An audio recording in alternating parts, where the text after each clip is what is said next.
Yes. I have it ready to go. And since there's so many policies, it would be a lot of tabs. So I'm just gonna pull them up as you guys want me to. It just might take a second to get it where it needs to be. That's better, I think.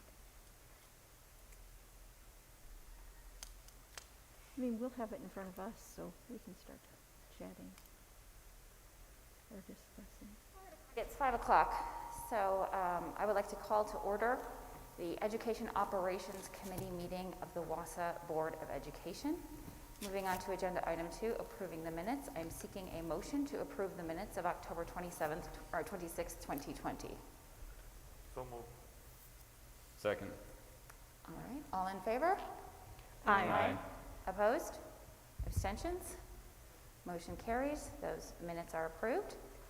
Agenda item 3, public and student comment. Is there any public and student comment tonight? There is.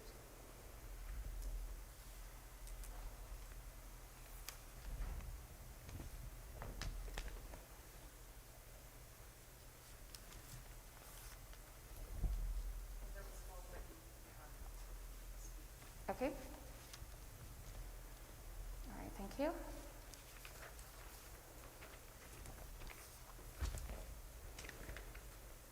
All right, so we have one individual who has signed up for public comment. Public comment is over here at this microphone. Brian Walksmith, if you want to start making your way to the microphone.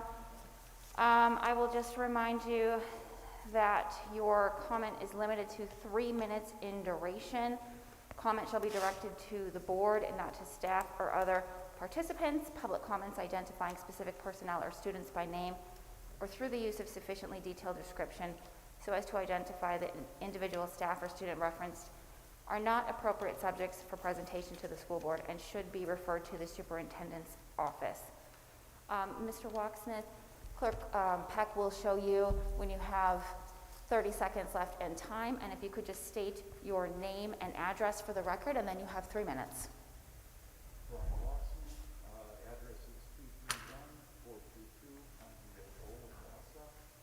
I'm here representing the governance board for the EA Learning Academy. Just as a reminder to the email that we had sent last month, looking for an exemption to the annual policy shift at test time.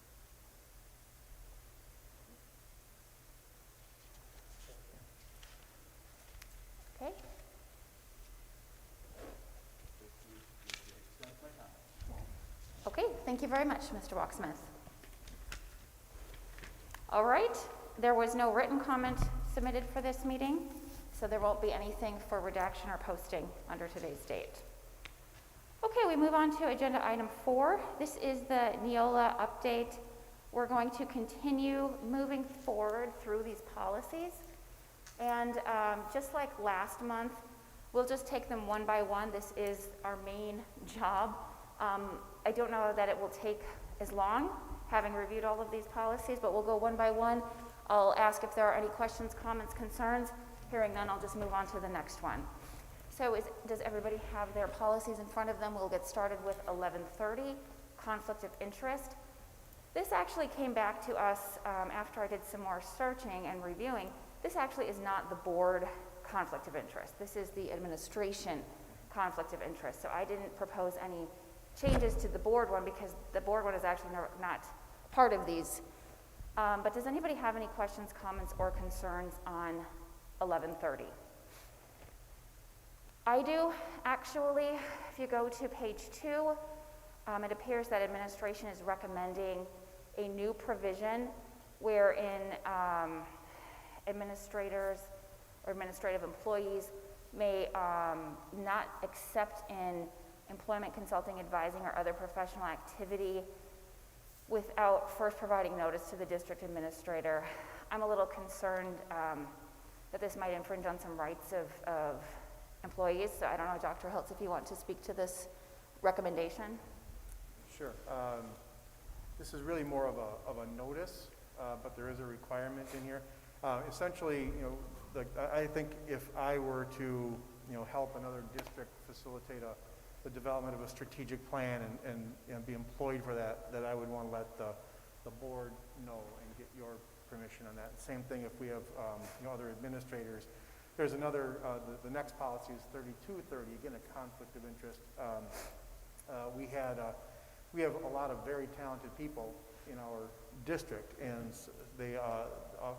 we had one just last spring who was sought out by Apple to do some work for them. And again, that's something that we want to be aware of, we want to celebrate it, and we want to approve it and make sure that there's no conflict, I guess, in that case. So I'm not sure if that answers your question, or... Well, it does. I just think any organization is too broad, because the two examples that you gave are another district. That, of course, makes sense, and we could specify that. Or Apple. But when we talk about activities with any organization, that's extremely broad. But isn't this one saying, though, that if this were to pass with this caveat in here, my impression is that this is saying it's not an automatic no, it's just providing the board the opportunity to review. In Keith's example, it would be a school district, obvious. It could be, what if it's a nonprofit? Someone is asked to help out in that respect. I think, we would likely say, sure, go ahead. So to me, it's just like giving us the opportunity to, maybe not us, but maybe, Keith and whomever, just to give us the opportunity to be aware of it. And I agree that there are things that would make sense and be completely logical, but we have to consider the fact that if it would go to the superintendent or if it would go to the board, it might not always be the people that are sitting here, where we have to think down the road about how that could be misapplied. So I guess that's where my concern is it just seems a little too broad and seems to infringe on the rights of individuals to do things outside of their employment here. And if I could note too, actually I had to go back and remind myself of the language. This is just providing notice. There actually is no approval in this case. So they can certainly engage in it. It's really just a Okay. communication piece. Okay. It seems like, of course it is just a notice, and that seems important to me because otherwise it's left on the staff members' shoulders to figure out for themselves whether it's a conflict of interest. I think it could be helpful to that staff member to have another set of eyes put upon it. Well, and should there be an option for us for the administrative team, should there be an option to say, no, I'm sorry, that presents a conflict of interest if you're going to go help another district in some endeavor? I'd have to go back and check, but I believe there's a separate policy around outside activities of staff that addresses things like that. I'd have to go back and check to confirm. I can certainly do that. Okay. Okay, that addresses my concerns. I don't have any other questions on this policy. Anybody else? All right, thank you. Oops. Sorry, I have to. All right, so now we're at another conflict of interest, 3230.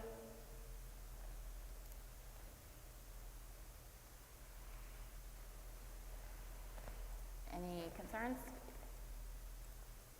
All right, hearing none. Move on to grievance procedure, 3340. Could I speak to that one? Yes, please. I've noted to the board on a couple of other occasions, and I'll continue just to bring some of these to you.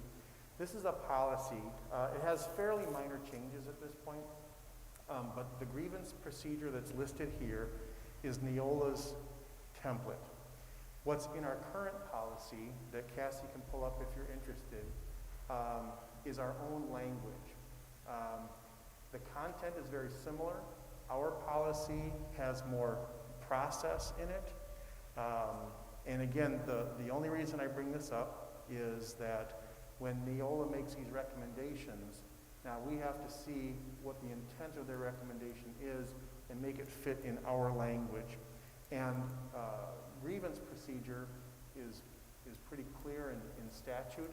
This is one that if the board would be comfortable, and you may need more time to review it because I don't know if you noted it earlier, that we may want to switch to the Neola template just to eliminate any further kind of trying to fit their edits into our policies. And again, secondly, just to note that When we use our own language versus Neola language, then the board, of course, accepts risk as opposed to Neola, just as a couple of notes.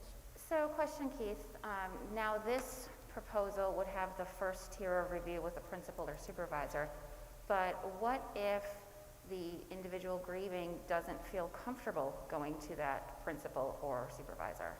Right, so then they could, typically we're trying to avoid grievances, right? So typically, they could go to HR, they could go to a union rep, they could go to someone else who could help facilitate that conversation. But at some point, that concern has to be addressed at the closest possible level to the concern.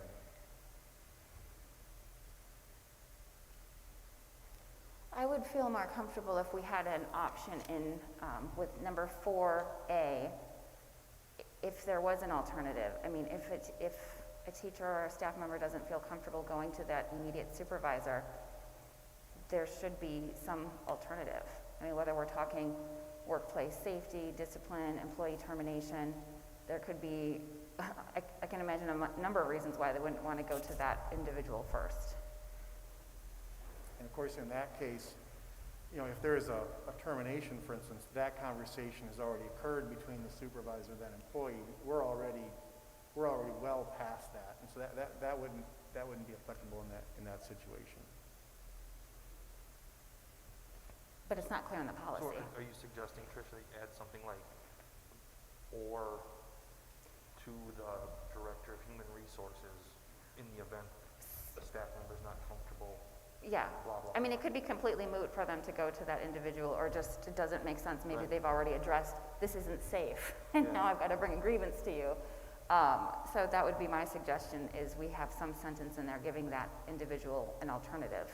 Well, the alternative, I think, would most often come into play if the grievance is regarding the supervisor.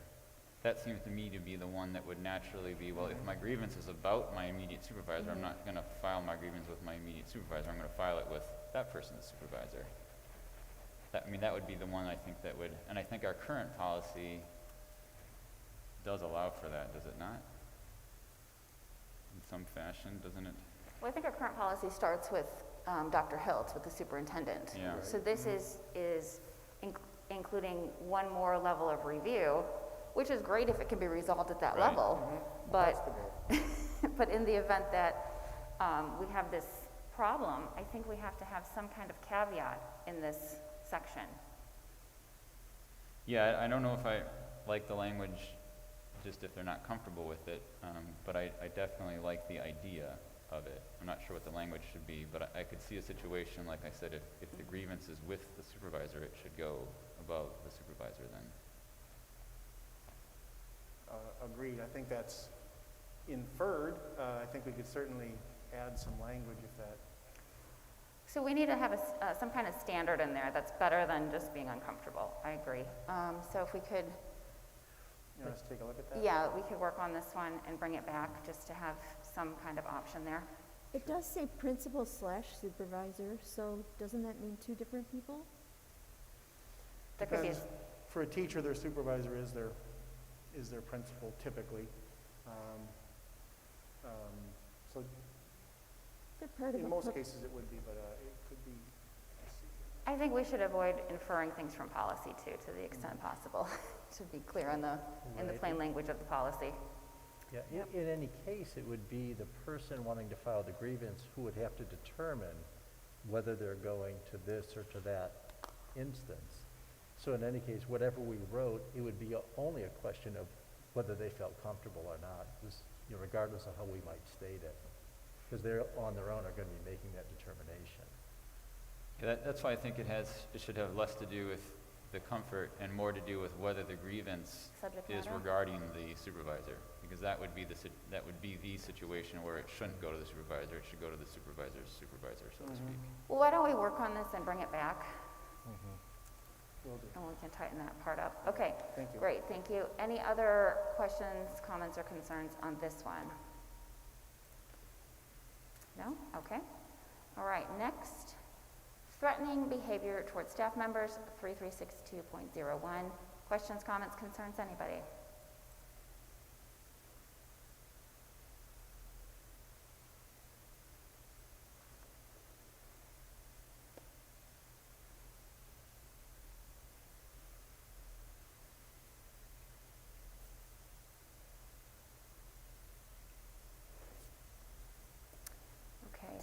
know, when we use language staff member, does that include administration? I'm sorry, I was looking, what number are we on? We are on through 3262.01, because I see we've added, 33 is, all certified staff. okay.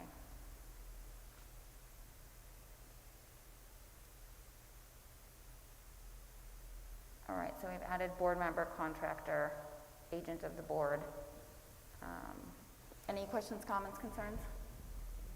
No? All right.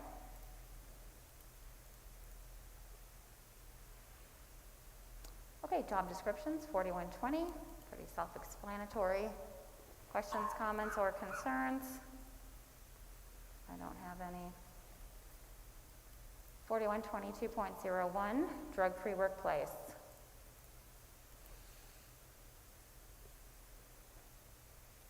All right, hearing none. Physical examination, 4160.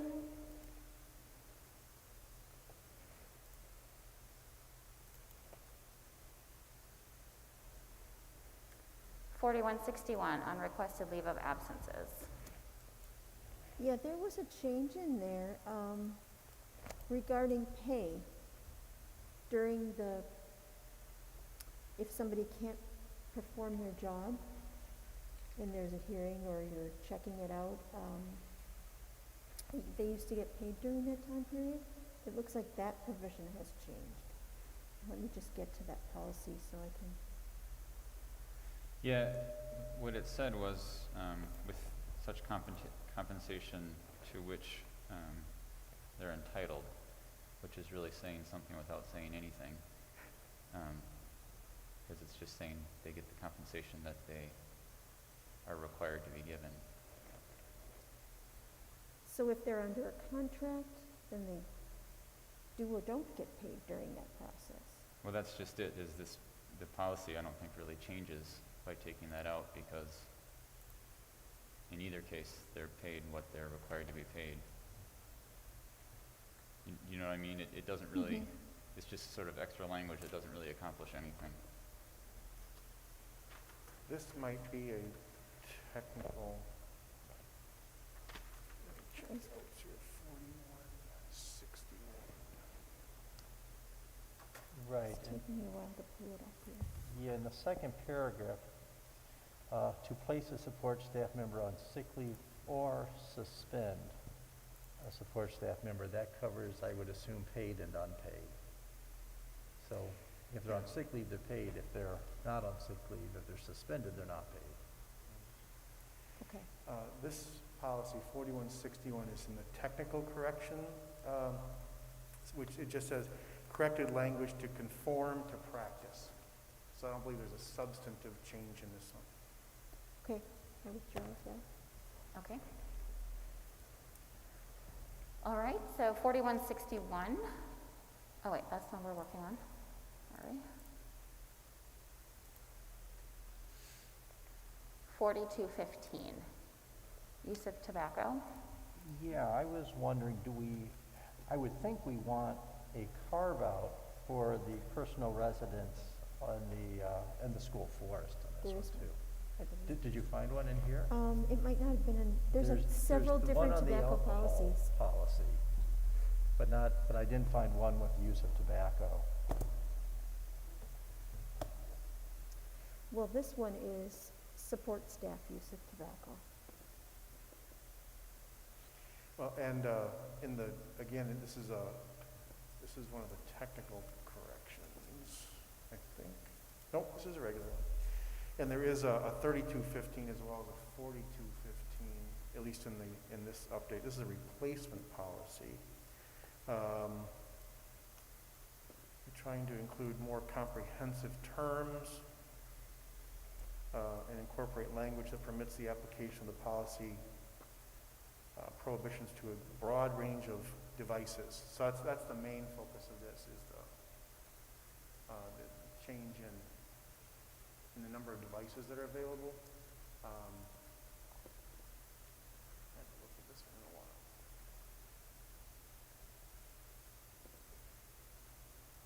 So I'm I'm sorry, what was the, So I guess the question is, perhaps is the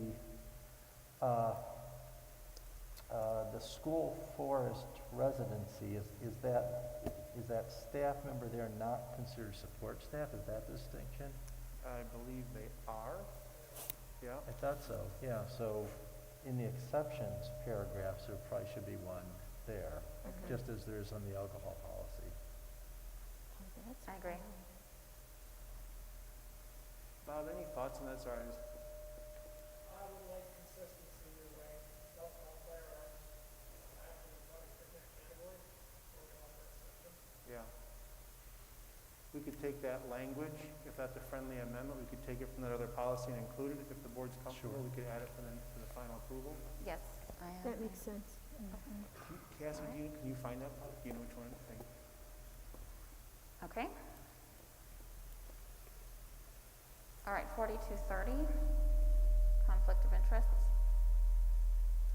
Same as 3230 Yep. and 1130? All right, so we've been through that. 4231, outside activities of support staff. Any questions, comments, or concerns here?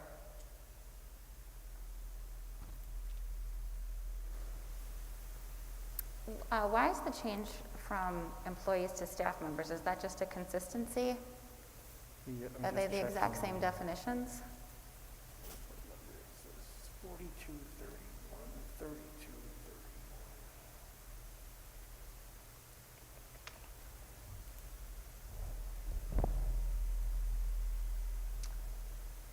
Oh, here.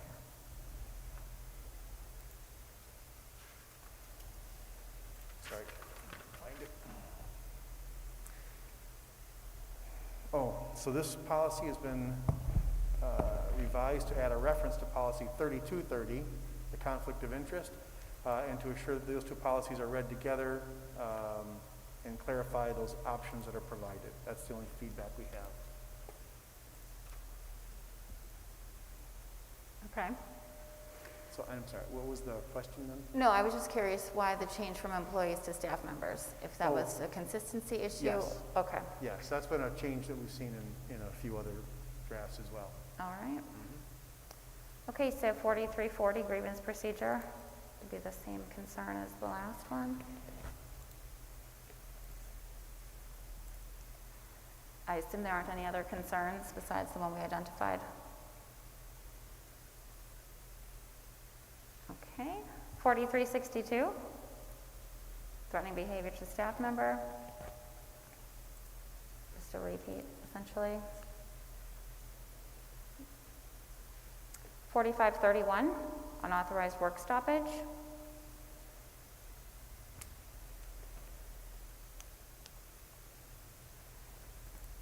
All right, no comments. 5111, eligibility of resident, non-resident students. Yeah, I've got a couple questions here. Under O, which will be near the top of page 2, the new language includes if the board determines there is sufficient space in the classroom. Do we really need the board to make that decision? Seems that that should be an administrative job. Is it capital B board where it's delegated? Sorry. Yeah, capital B. Yeah. Let's see here.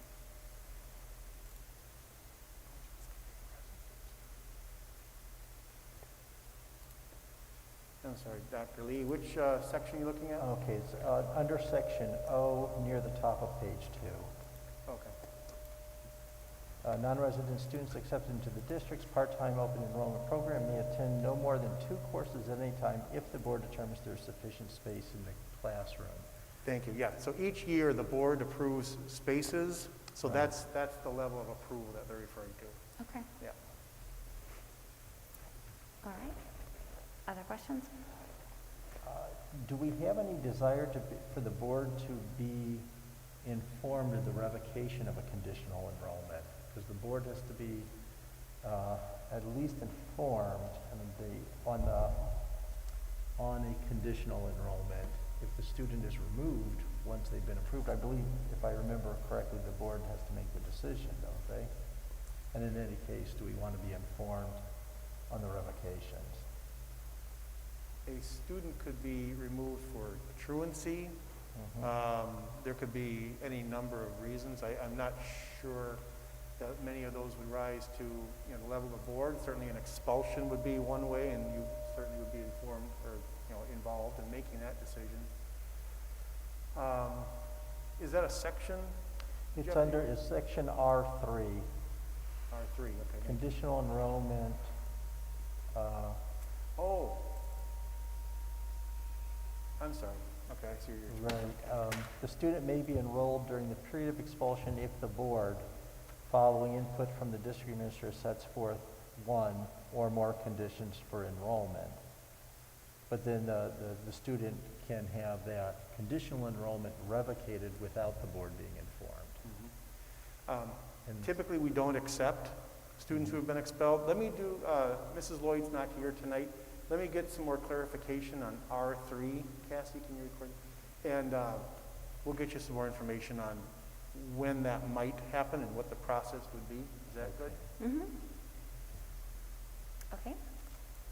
Other concerns with this one? All right, then we'll move to 5451.02, Technical Excellence Higher Education Scholarships.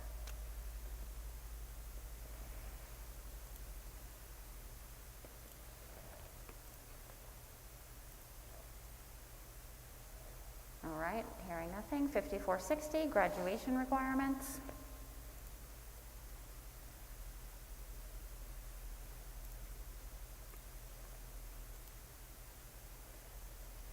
5461, children at risk of not graduating from high school. 5512, use of tobacco by students.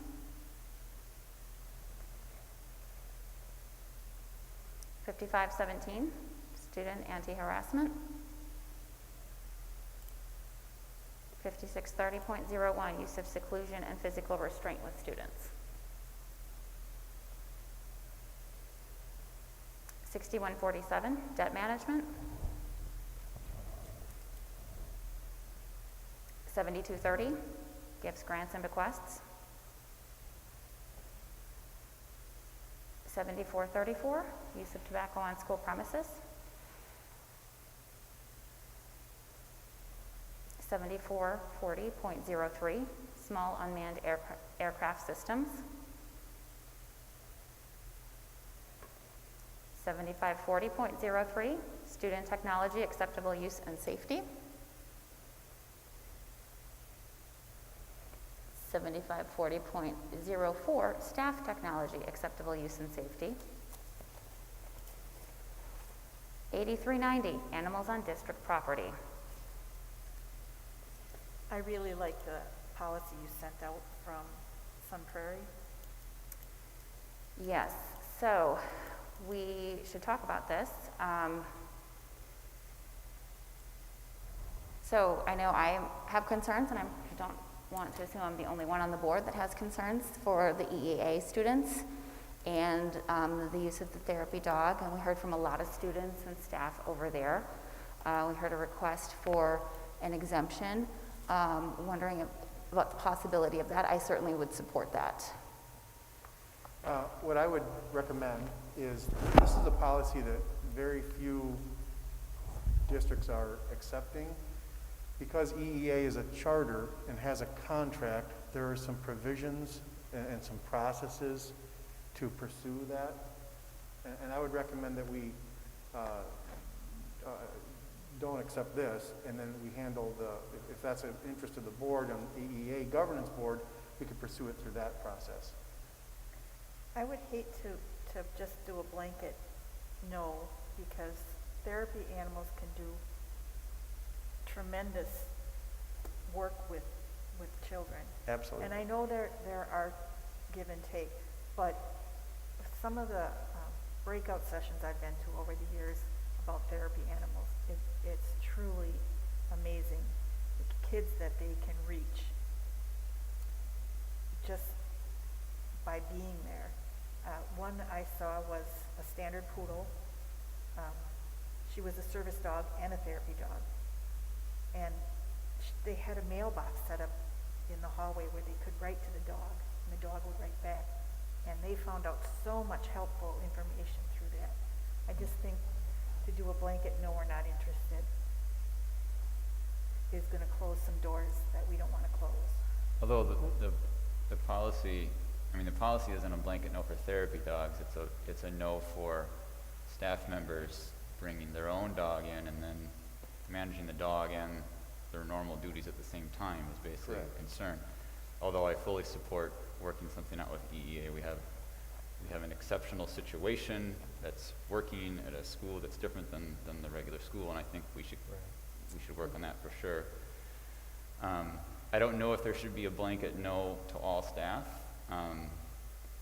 but I understand why the policy would be written that way, because you do have issues of, you know, a teacher may have a great therapy dog, but what are they doing when they're minding the dog and not the student, or whatever duties they might have at the same time? I think that's the issue, because this policy allows for third-party therapy dogs to be brought in and handled by those handlers.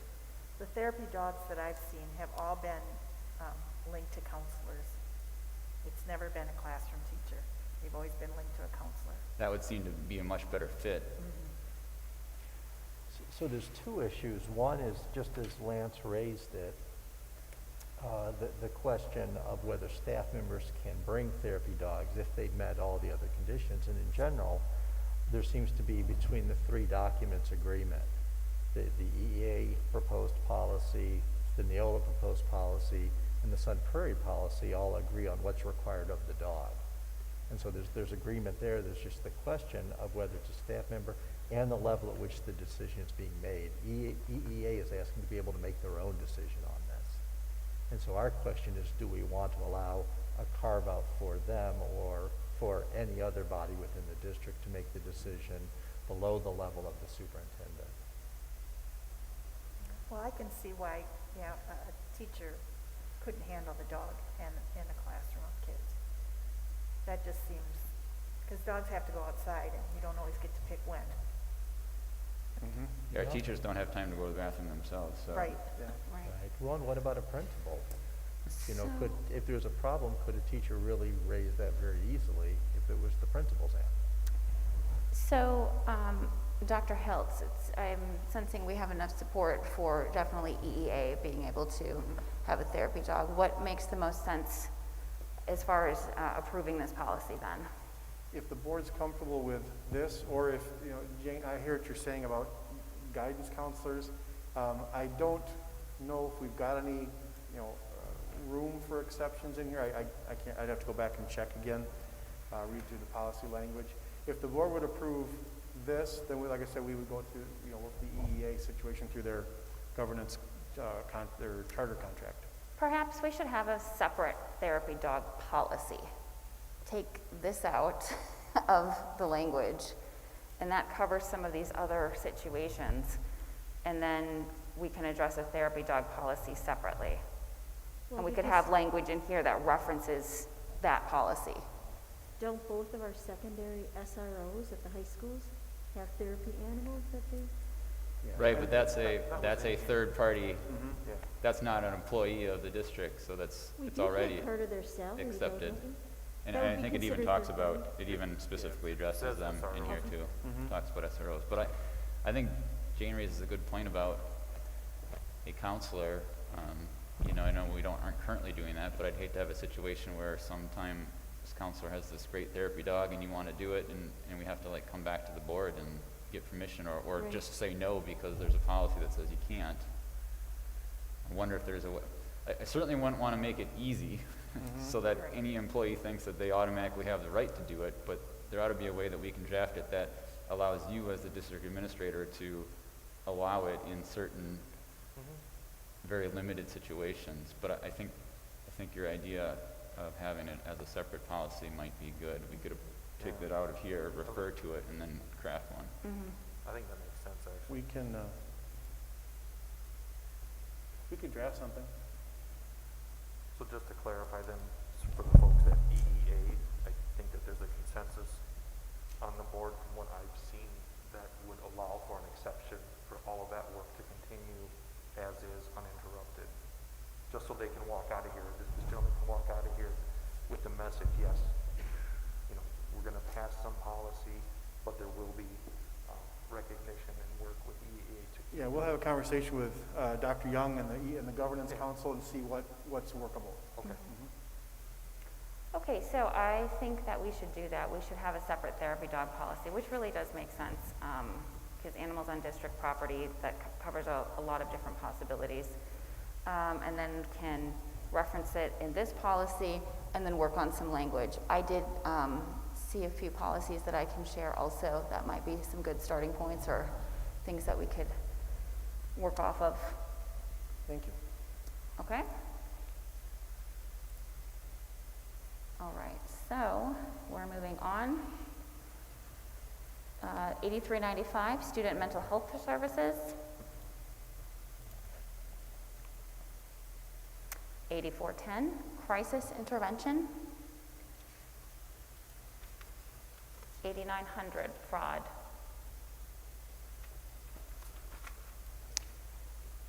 Okay, so then, hearing nothing, I believe then we are seeking a motion to approve the policies except for the ones that,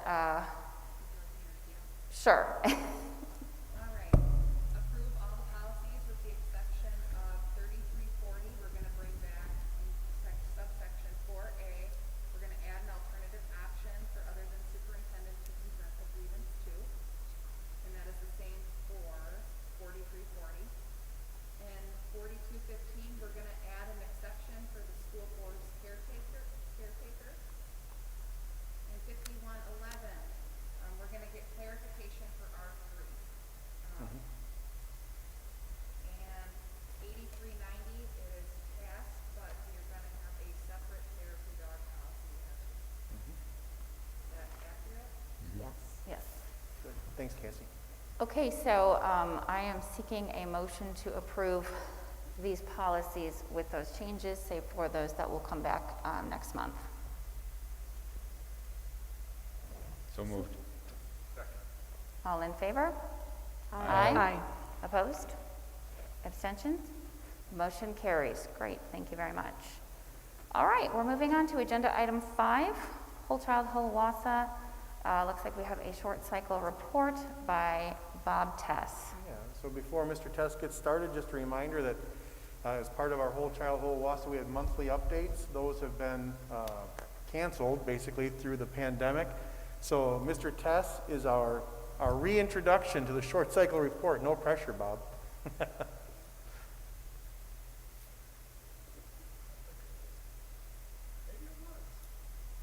There it is. Light just came on.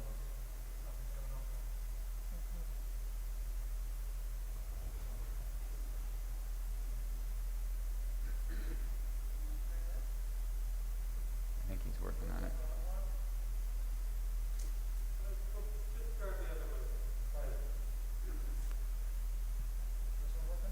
Not yet. I think you mean. There you are. There you go.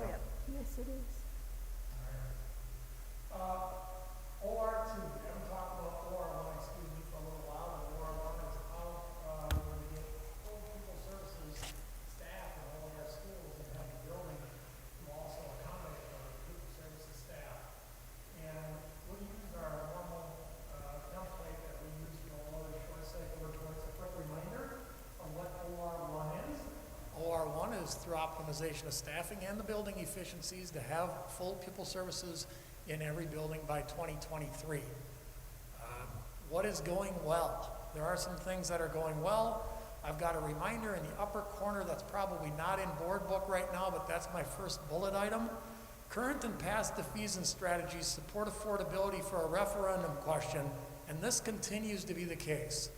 If we go to referendum in April of 2021, the same exact affordability exists that existed in November.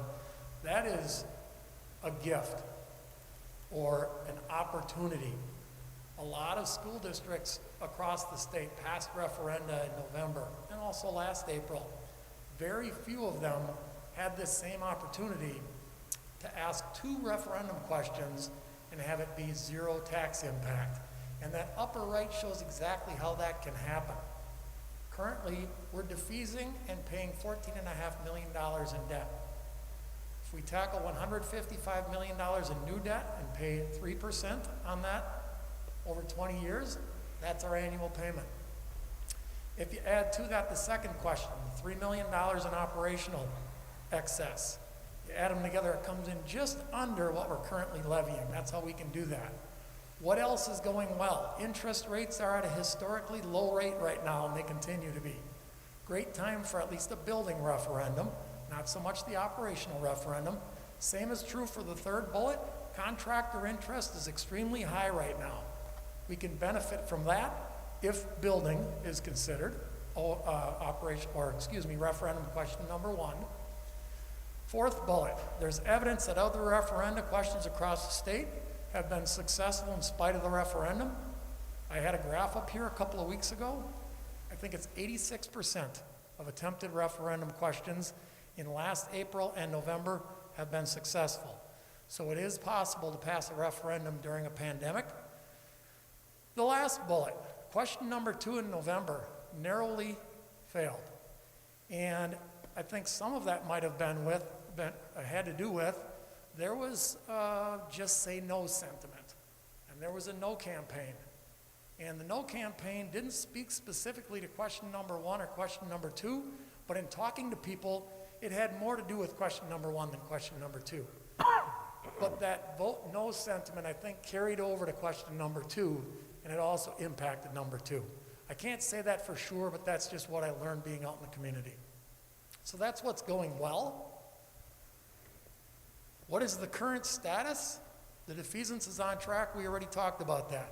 Together with Nexus, right now as we speak, we are facilitating another survey with the community. It's happening right now. We're going to sit down and talk about the results tomorrow. They didn't quite have them by today, but we want to talk about those results tomorrow and bring them to you eventually. And that's a survey that took place after both referendum questions failed. We're going to do everything we can to ascertain what the community wants out of a referendum. We've got some pretty good thoughts of what they liked with the last referendum. We've got some ideas of what they didn't like about the referendum. Some of those were shared by you a couple of weeks ago. We're going to do everything we can to find out what the community wants in a referendum. Update enrollment numbers. Some things have changed this fall. We know our enrollment is down a little bit. We're going to update that data. What else is the current status? The board is showing some support for a referendum in April 2021. I don't think it'd be accurate to characterize that as unanimous support after we were here last month, but the board is showing support for looking at, or at least contemplating, an April 21 referendum. Preparations are being made with administration right now to bring a recommendation to the board sometime in December regarding an April 2021 referendum date. The board wouldn't have to decide it in December. We've talked about this before. The board would need to decide by January 22nd, but we're making preparations to bring something to you by December. We've got 2 meetings in December. The last bullet, Dr. Hiltz and I were at a city meeting last week, Thursday. It's just part of the current status. The city has taken a step in declaring Grant Elementary as a historic landmark, with the next step being the Planning Commission on December 15th. It's a factor, right? It's a factor. Some in the community are saying Grant's a beloved 110-year-old building that you can't raise. It's part of the community. And they obviously are saying they want to keep Grant. We're working on developing some numbers for what it would take to keep Grant. And then obviously that's going to be a board decision eventually. But it is a factor, so I'm listing that as a current status. What are challenges being encountered? Most of these we've mentioned already. Goes without saying, 2 referendum questions failed. There's a very tight timeline if we want to come back to the community for April 6th. That means the board would have to make a decision by January 22nd. The current pandemic causes some other challenges, in particular in communication. We're working on a new communication strategy that takes advantage of some other elements, perhaps some Facebook Live, perhaps some news coverage and radio spots and things like that. The modifications are being contemplated right now, and Diana White and Dr. Hiltz and myself and Nexus are continuously talking about what kind of communication can happen differently if the board does ask us to go to referendum. Much of the communication, believe it or not, has taken place already. We've communicated many elements. So it'd be fine-tuning some things, especially some changes that are made, and also a different means by which we communicate. What are the next steps? Easy to put in a PowerPoint slide, difficult to do, re-engage the community, especially in a short time frame. In a short time frame, we've got to re-engage the community. There might be some things that were part of the first pair of referendums that were no-brainer, keep them in the referendum. There might have been a couple that might have been called lightning rods, maybe we take them out. So we don't have to talk about everything again, but we have to talk about quite a bit. We have to re-engage the community in a very short time frame. We have to re-engage the board. We're doing that right now. We did that a couple of weeks ago. We're going to continue to do it in December. We're really going to put you on the spot in January when it really comes down to it, and you have to put your name on perhaps a resolution that says we're going to referendum again. Or not, but that'll be your call. Mentioned it a second ago, reconsider all elements of the previous referendum for inclusion or exclusion, and then some new components. Maybe we missed something when we drew up the last referendum questions that belong in this referendum. Maybe the timing wasn't right last summer, but maybe the timing's right now. Community-wide engagement in developing the two questions for April 21, mentioned on the previous slide. How do we do that? Board action that defines our work between now and January 22nd. It's probably going to be laid out pretty precisely. December 13th, we do this. December 20th, we do this. January 8th, we do this. January 22nd, we do this. And there isn't a lot of time for a misstep or a redo if we want to stick with that April 21 date. This is a much smaller picture of the Gantt chart that you saw last spring. Okay, it's only considered one phase, really. Post-referendum survey being conducted right now. Post-referendum survey to the board sometime in December. A recommendation to the board sometime in December. We get a month to think about it. In January, final resolution made by the board if we want to hit this date. And I told you about that a little while ago just to start having you think about how tight of a timeline it really is. So January 22nd. And that is my last official slide, and we can leave this one up here probably, and I'll invite any questions that you might have.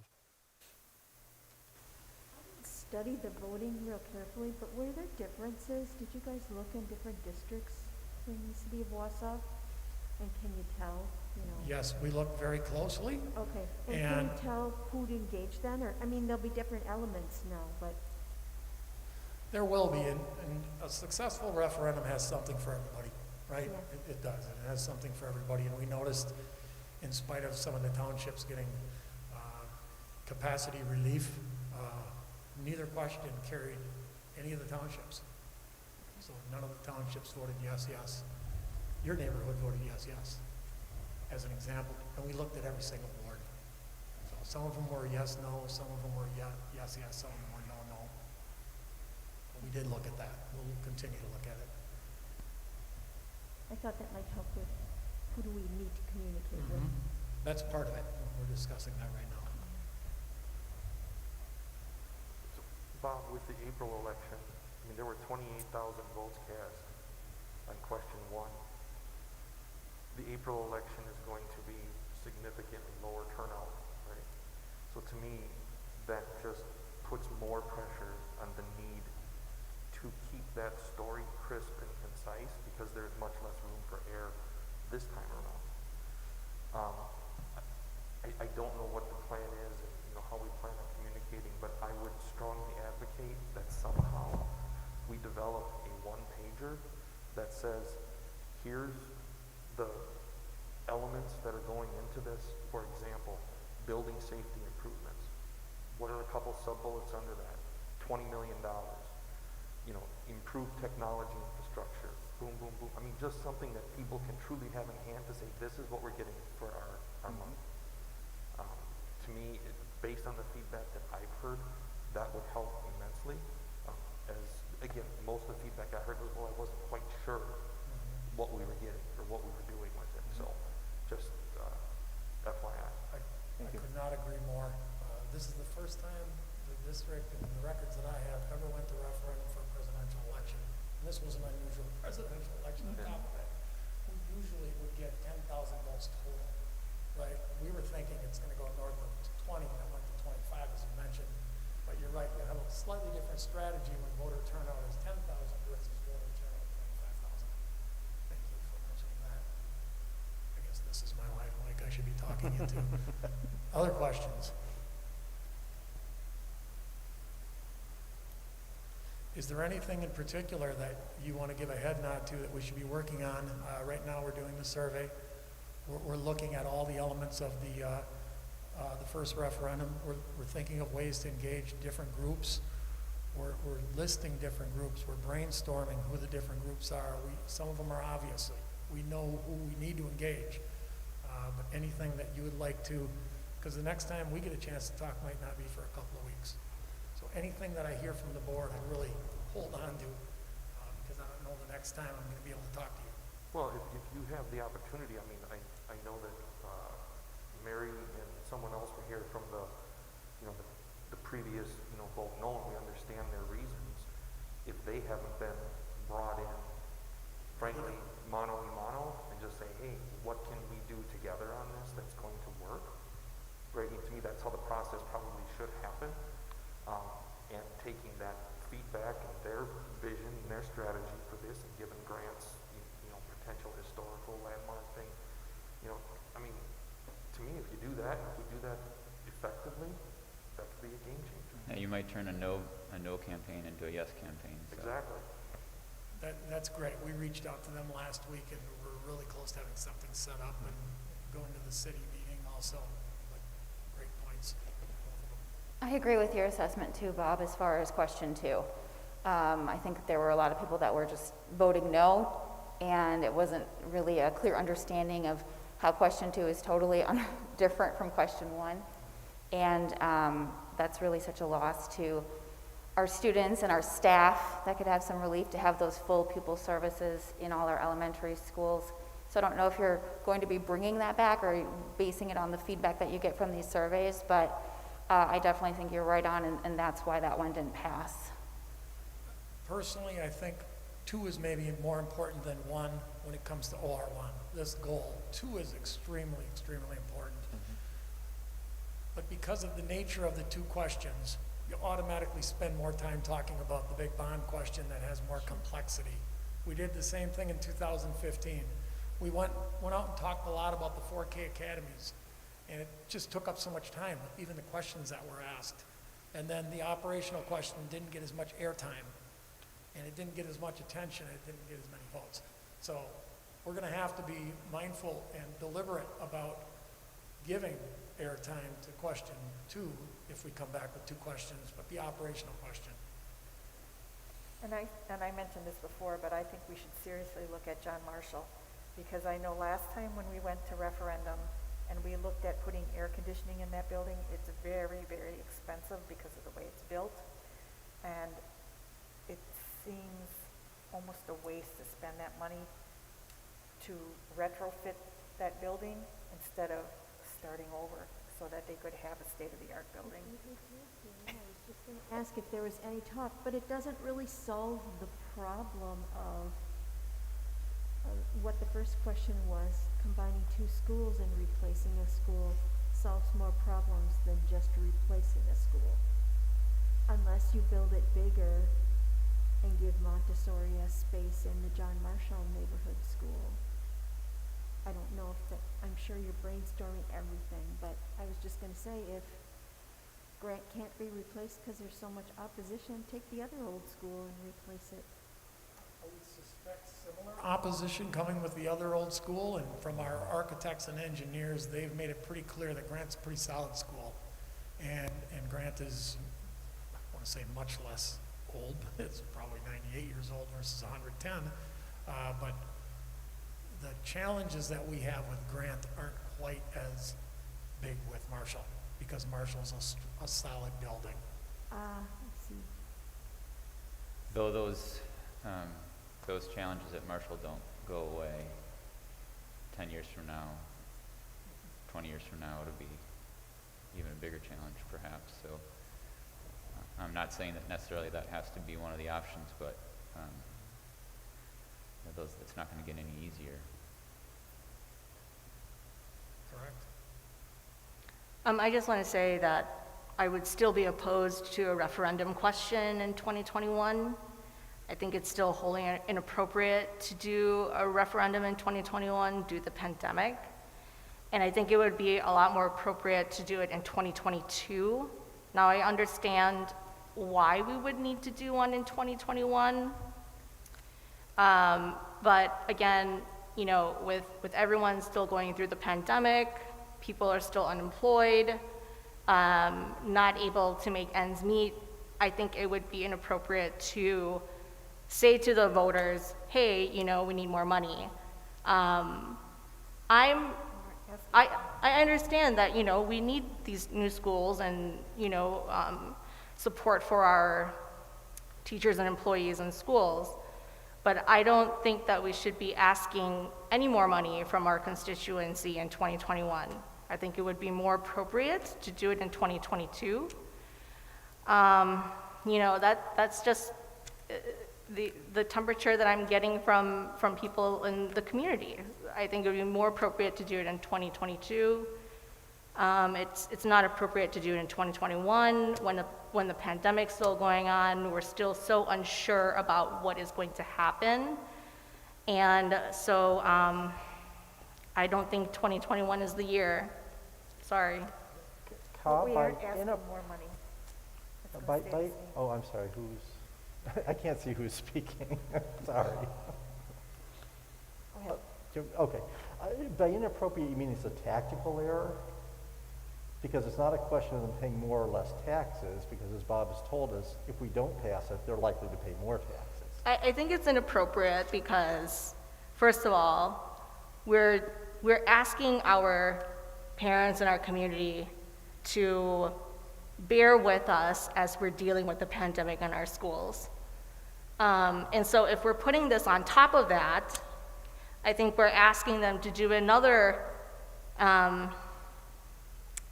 mind flip here to learn about, you know, what we're putting out there when there's already so many other things to learn about and to go along our daily lives.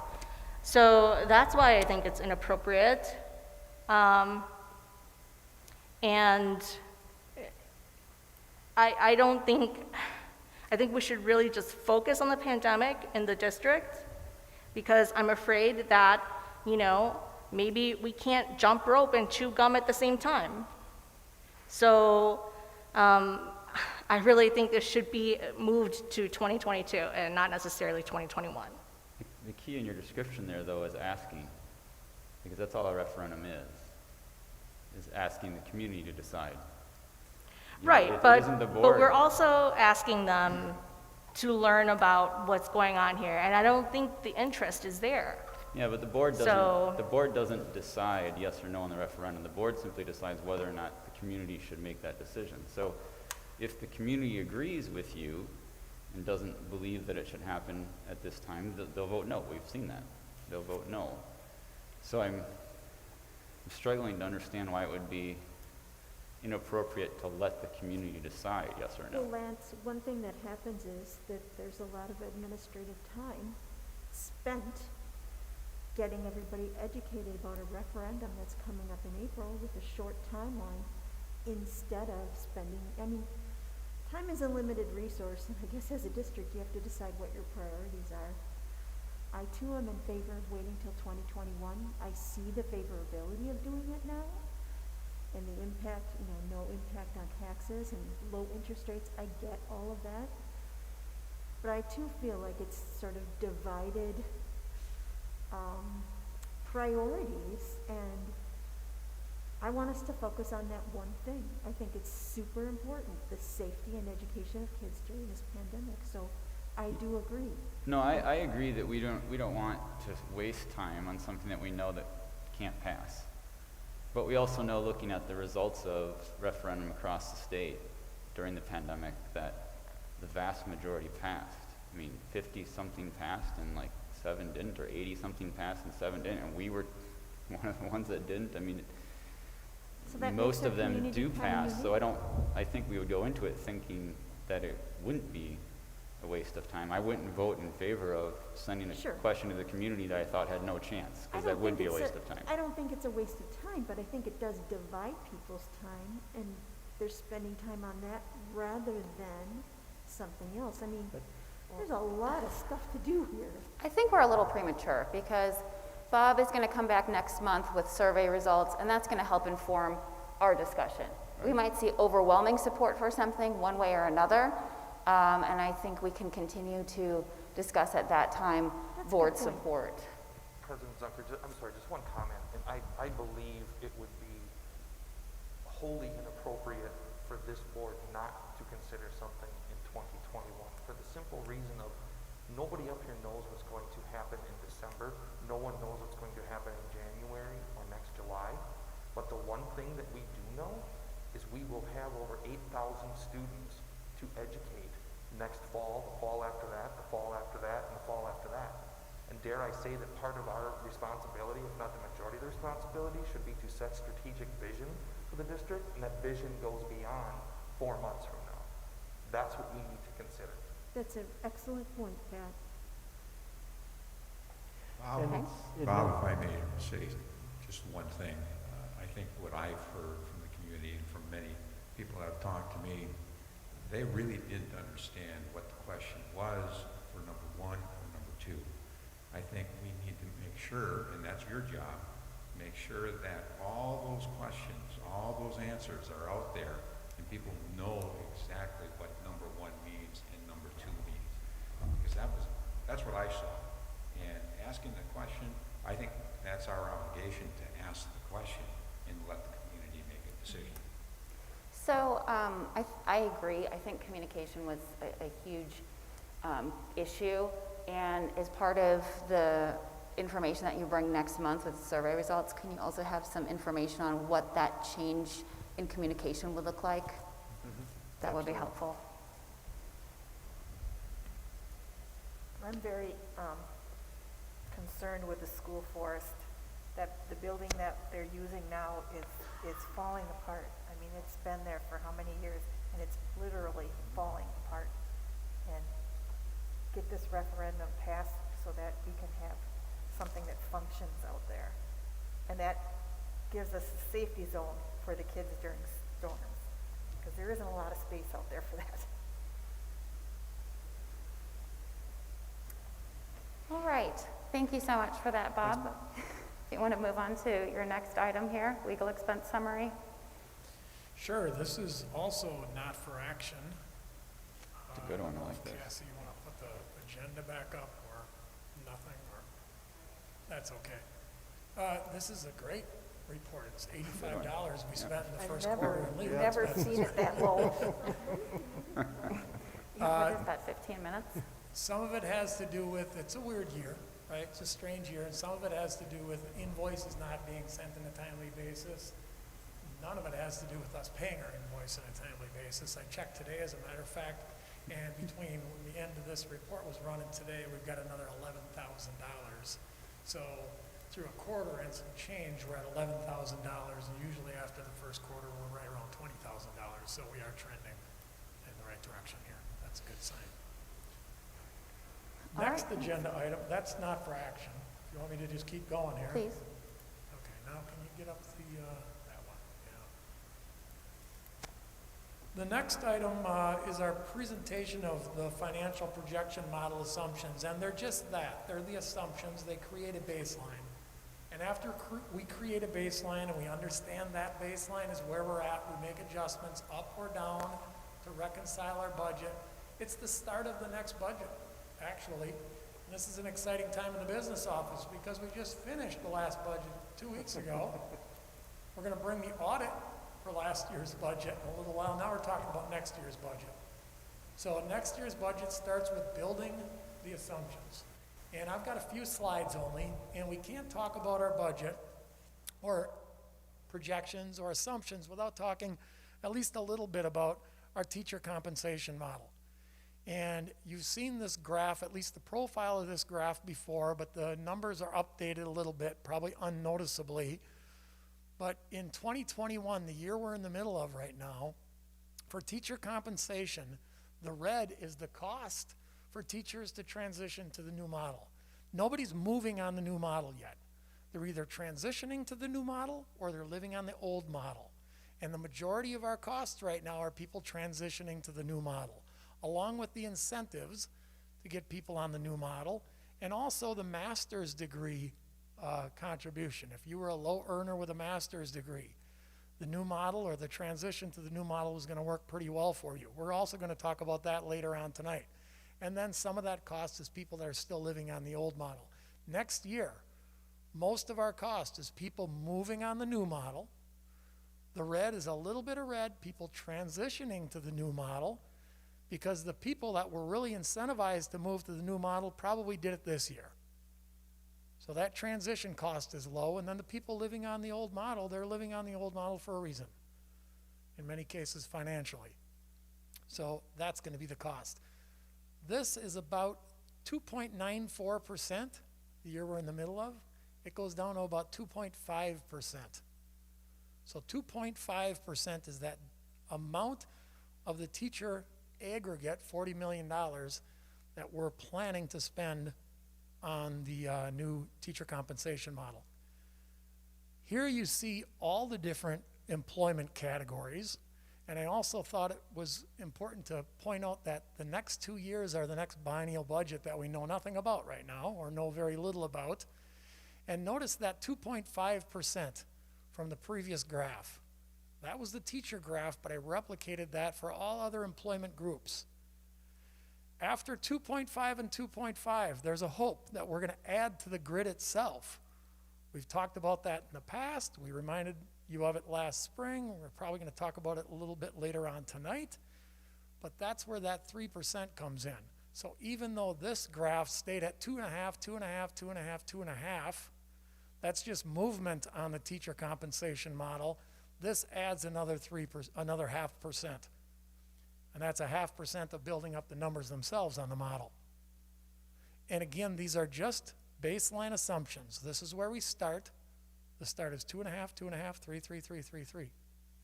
There's an assumption down here that 20 teachers will retire for the next how many years? That's about trend. That's a little bit more than trend, probably. I think last year we had around 18. This is the dollar amount at which they'll retire. 40 more teachers will turn over just through attrition, leaving, going for another job, a variety of things. The salary that we replace those people at is just about the same as the salary they would leave at. So there's no savings recognized by those 40 people turning over. But there is some savings recognized by the 20 people that are retiring. Again, just an assumption. We have to start somewhere with assumptions. Next page, nothing comes as a surprise up here with the good old 7.65 FICA Medicare. That's going to stay the same.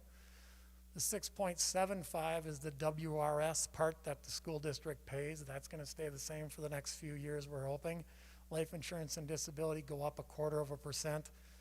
This one is really sticking our neck out, so it's 0 because it's only an assumption. Health insurance changes, costs of health insurance over the next 5 years. It's anybody's guess what's going to happen in the next 5 months. So we're trying to project what's happening in 21, 22, and we're not even halfway done with the current year. Medical trend on claims is very low right now because a lot of things are being pushed back, right? So there's a little bit of a rubber band action going on. When they catch up, they might catch up to a really large degree. We don't even know that yet. Trying to project what's happening in the medical field is very, very tough, especially for a school business manager, right? So we're starting with 0. We already know in our budget for this year, there's 0% premium increase for all of our plans. We're projecting, at least as an assumption, to start 21, 22, it's also 0. Might we change that in April, May, June, July when we get serious about our budget for next year? we might do that because this is just an assumption. Same thing with dental, a little bit safer with that projection, 0. And that one stays 0 and then goes up to 1. The medical goes up to 4%, 6%, 6. Some other assumptions that we're making, the ones on top are the ones that we really can control. That's the amount of money that all the departments and all the schools have available to spend, and we're making that flat. That's the assumption. Could we add to it? We certainly could. Could we subtract? We certainly could. But the assumption is 0. Utilities, 0 for next year. We're in a pretty good spot with our utility budgets right now. They aren't going to stay 0 forever, just an assumption that they're going to be 2s after that. This is an interesting one, transportation and the fuel that we use for transportation. That -8, the year that you see blank, blank, blank and -8, that's the year we're in the middle of. We budgeted less for transportation this year. In spite of some of the changes that we made to our contract, we budgeted much less for transportation this year. And that 10% isn't a 10% from trend, it's 10% from down 8. So it goes down 8, and then it goes back up 10, so it really only went up 2% from trend. And remember, that's a change. That was a renegotiated contract with First Student. Last year, those were 3, 3, 3, 3, 3. Now it is essentially a net of 2, 2.5, 2.5, 2.5, 2.5. That was the renegotiated contract from last spring. Fuel, pretty much the same, 2 and then 3, 3, 3, 3, 3. And the budget that we're going to be balancing in a few months really doesn't take into consideration the 22-23 figures anyway. It's the budget for 21-22. Liability, property, workers' comp, and unemployment compensation, 3, 3, 3, 2 for unemployment. Because unemployment's a little bit bigger in the current year, we have a less increase for next year. I included some red up here, and the red that's struck through is what the DPI is proposing right now, not built into our budget assumptions. As an example, first of all, that 9.05 is the property value increase for this year. We're assuming 2s going forward. The per pupil revenue limit increase, which gets a lot of attention from school districts across the state, the DPI asked for a $150 increase and then a $15 increase from that, and then something that's indexed to consumer price index. We would love to see that. We would love to see that. And then we'd be reminding each other in April. Now remember, the assumption was a $150 increase, and we have to bring it down from that. So the assumption that I'm building into the projection model is 0, 0, 0, 0, 0. Flat revenue from this year, with hope that the DPI's budget of $150 per pupil will actually get some serious consideration. Same thing with per pupil categorical aid. There's talk out of Madison that they're going to use that tool to add $150 per free reduced student. And that'd be a total of $600,000. That's the DPI request, not in our budget assumption. The budget assumption is 0.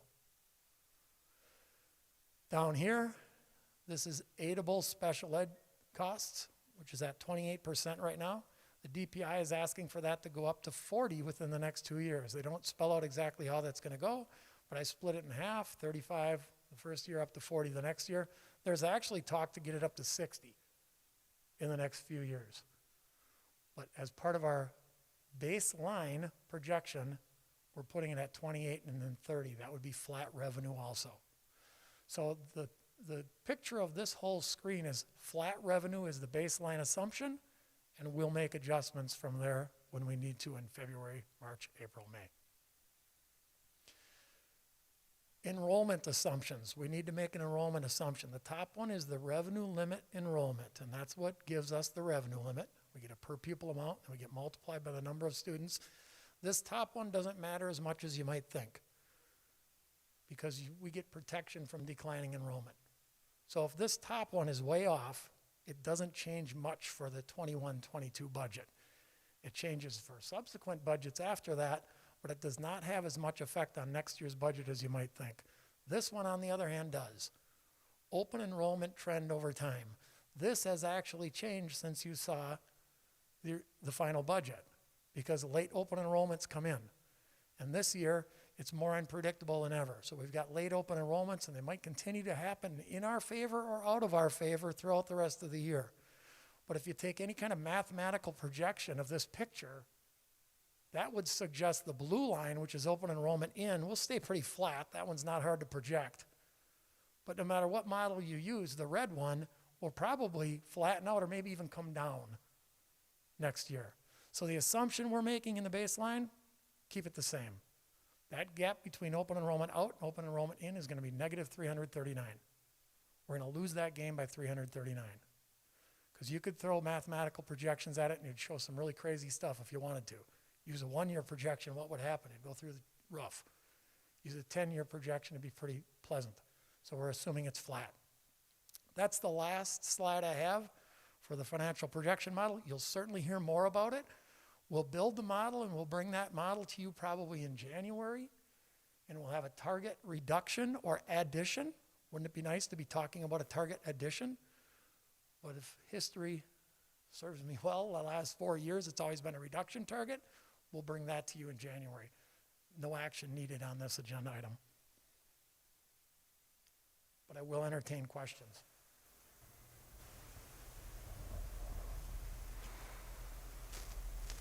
I think it'd be obviously great if they could tie that per pupil revenue limit to a consumer price index, to inflation, whatever, because I can't tell you how many times I've talked to a legislator who said, you know, asking for something other than more money.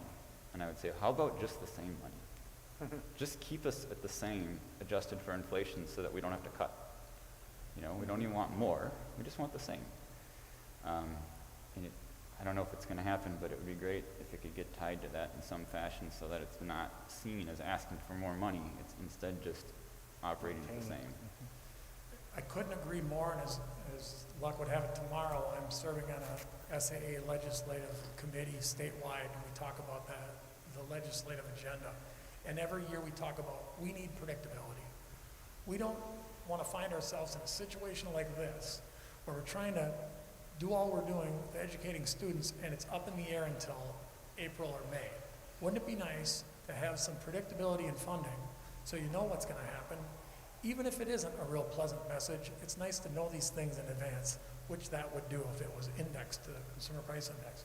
Yeah, I mean, when you look at, oh, you know, you're only 1% off of inflation. Well, when you have a $100 million budget, it's $1 million cut every year. You know, it's big. I know I'm preaching to the choir, but I appreciate someone else preaching with me, though, so thank you. Any other questions? I don't think so. Thank you. All right, well, thank you, Bob and Noel and your team for preparing that information. Okay, next agenda item 8, calendar update. Diana?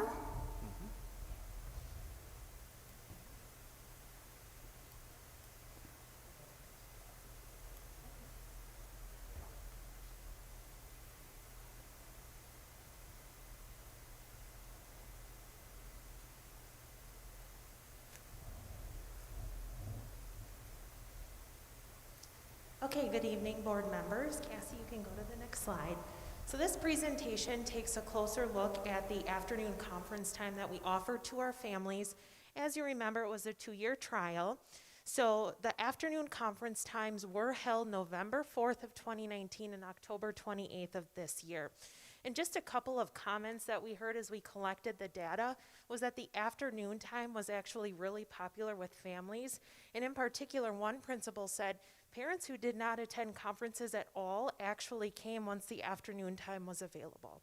And keep in mind too, we did offer evening opportunities as well. So what does the 2019 data show us? Well, I'm going to show you the total participation on average, and I'll start at the elementary level. So we saw about 93% participation. What's important to note is some schools actually had a 99% participation rate. They were Hewitt, Texas, G.D. Jones, and Statine. At the secondary level, you'll see total participation was much lower at about 40%. But one important distinction to note is that even though that percentage is lower, thousands of conferences were held at the middle and high schools. And when you think about it, one student isn't just seeing one teacher, they're seeing multiple teachers. can go to the next slide.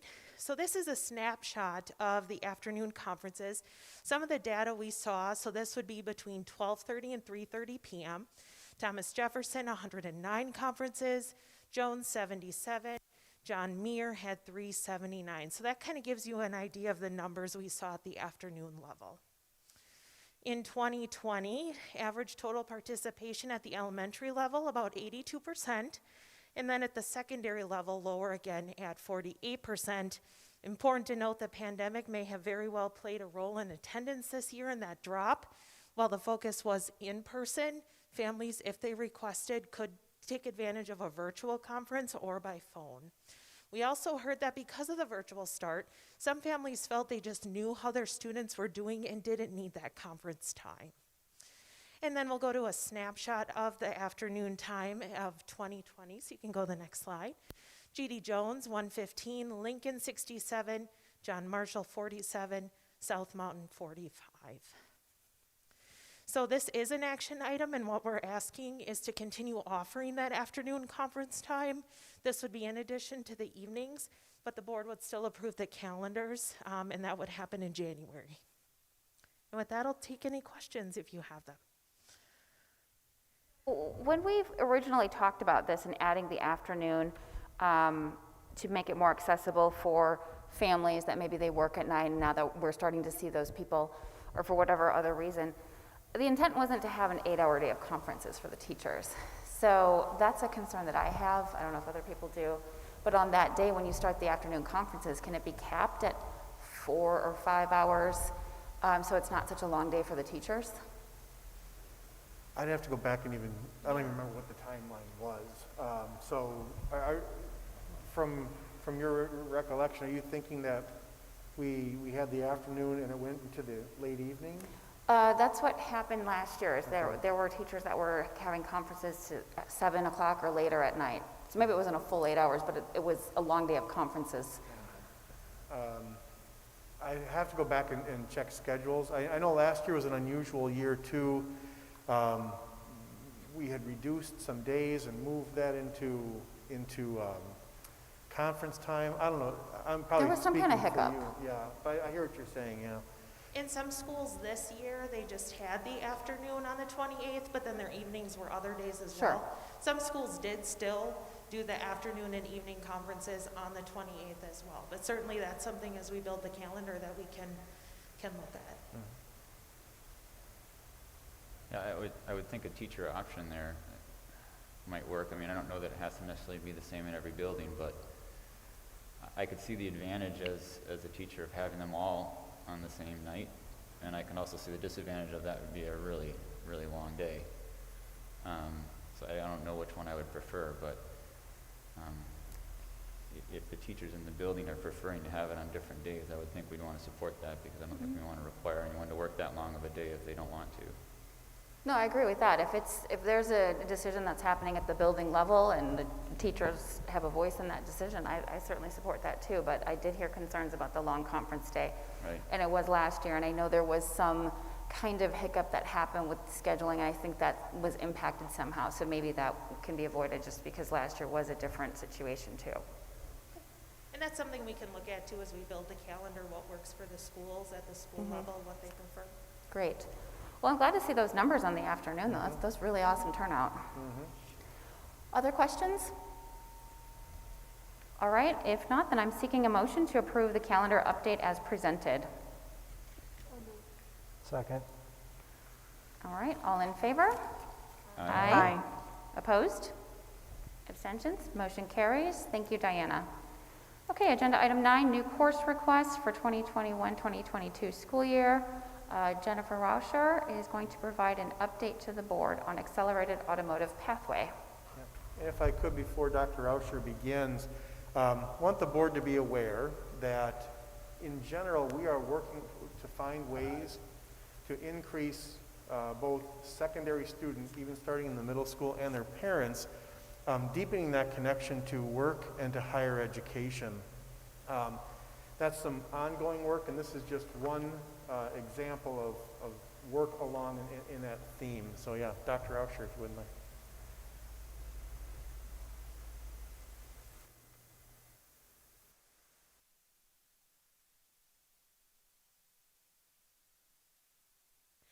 Hello, everybody. Thank you, Dr. Hiltz, for the opportunity. In case you were wondering why this fits in here, just to clarify for everybody, we don't have new courses to present tonight. But we are really excited about this accelerated pathway, and we thought this was just a very natural spot to update you. So you don't need to take any action. You can just enjoy hearing about teaching and learning and the opportunities for our students and families. And also, I think you'll see that this is a fantastic partnership with our community partners, like our business partners, our employers, our post-secondary partners like NTC, and our other K-12 partners like DC Everest. And with that, I'm going to let the person who did a lot of the work tell you about the actual program, and that is John Winter, who is our coordinator of career and technical education.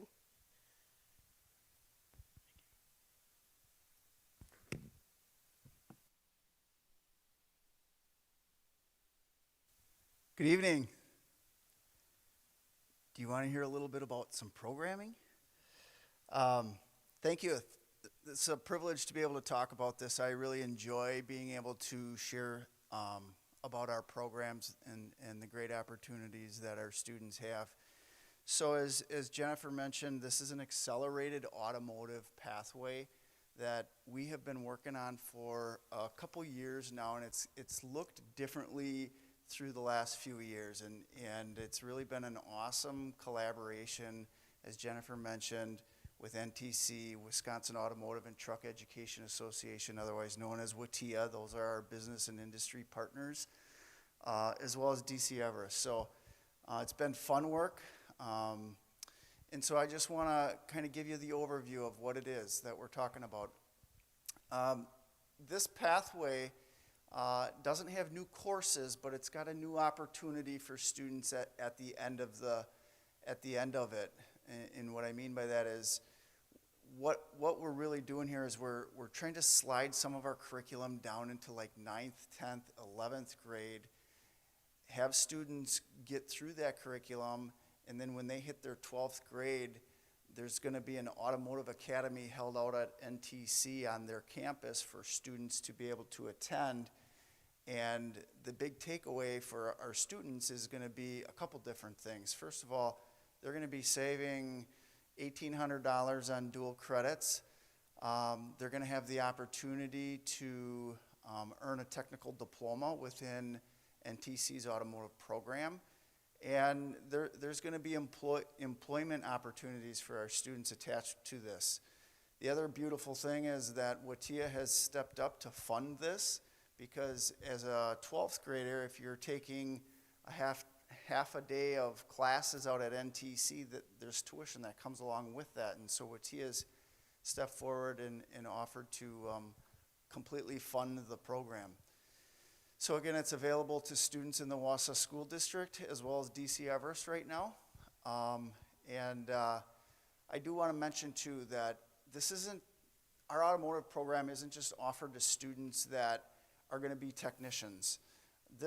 Our classes and our courses are still open for the exploratory experience, for students that just want to take an automotive class to learn life skills and be able to apply it to their lives. So a quick snapshot on enrollments. We have really strong enrollments in our automotive classes. As you can see, we have a total of 137 students taking a variety of different courses in this pathway. I would be remiss if I didn't mention why. One of the reasons is because we have a beautiful facility. No question about it. We have a state-of-the-art facility that is truly amazing, but more important than that is our fantastic teacher. Many of you know him, Mr. Mark Poppy. He does an awesome job with our students, and he is definitely considered by our industry partners as an expert. So those two things are fantastic and a big reason why there's 137 students taking these courses. So this is what it really looks like. The accelerated pathway is a plan. It's a plan for a student that when they're enrolling in high school as early as 8th grade, we could share this. This is a tool that I'm going to be meeting with our counselors to share with them. As you meet with students in 8th grade and 10th grade, that's when we have our academic career planning meetings. Those conversations about, hey, what are you interested in? What do you want to do someday? This could be a tool that counselors can use with our students and our families. And I know, I'm sorry it's hard to read, but just in a nutshell, what it is as you look across the different columns, those are your graduation credits, your English, your math, your science, social studies, and then over on the right is where the electives, the two columns on the right are your electives. And so we're trying to communicate with the students, these are the courses that you need to take starting in 9th grade to land in the automotive academy if this is something you're interested in doing. So that's what the blue box represents. And down below I listed dual credit courses along with the savings that they could potentially have if they complete the entire program. So a student can actually, they can save about $1,800 in tuition by going through this program. So, next slide, please. So just a couple notes. The value added here with this program is, number one, we do have awesome partnerships in the community and huge support for this. We're saving families money on dual credits, and it definitely aligns to our academic career planning and our career pathways initiative that we've been engaged in the last few years. And then the last point, I think, is this is a model program for other pathways. We would like to take this and expand it, and start looking at other areas, healthcare, IT, computer science, engineering, and try to really package our sequence of classes and then be able to communicate that with our counselors and our students and families. So with that, I don't know if anybody has any questions. I'm happy to answer any questions. I have my standard question. Of the 137 students, how many are female? Great question. I don't have, I'll get you that data point. I will say it's a challenge. It's always a challenge, but we do have a few female students in all of our automotive classes. I don't think this year we have any in our capstone class, but certainly in the auto awareness, our introduction class, we get quite a few. And is anything being done to reach out to the girls when they're younger to try and get them into this path? Well, that's one of the plans here with the 4-year plan in the one-page worksheet that we're going to be able to share. So that was definitely a part of the conversation is, hey, how do we do that? And so that was one of the solutions is let's come up with a one-pager so that we can show everyone, how to do this and what are the courses to take. So, but thanks for asking that question. That's a continued discussion at our advisory meetings. We definitely try to focus on that, but again, it's a challenge, but I think everybody's sees that and is working towards that too. John, this is fantastic as always. Just, if I remember correctly, you mentioned that facilities, state-of-the-art facilities are one of the reasons why.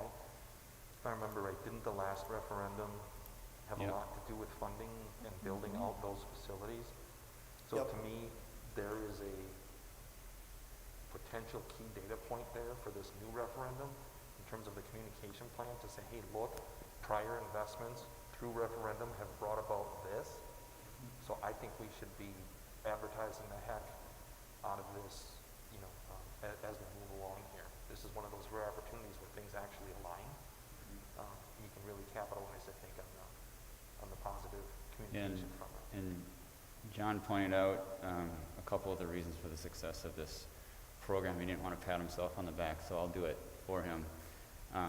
He was instrumental in getting that portion of the referendum passed, and he's done so much to strengthen our relationships with local businesses that he deserves a lot of credit for this as well. I mean, it's just been instrumental in the success of this program, so good work. Thank you. John, just one question pertaining to, I like the idea that this is kind of you're capturing two types of students in the program. One that's just trying to get their feet wet and figuring out where they're going to go within the 16 clusters, career clusters out there, but at the same time, you have dual credit. How many students leave East or West? I know students and bring them over here. How many students will graduate or have graduated with complete certification from NTC, or do they get to the point where they're about halfway through the NTC program? So the plan right now is to have a completed technical diploma, which isn't quite an associate's degree, but according to our industry partners, they have basically endorsed this as, hey, this isn't quite an associate's degree.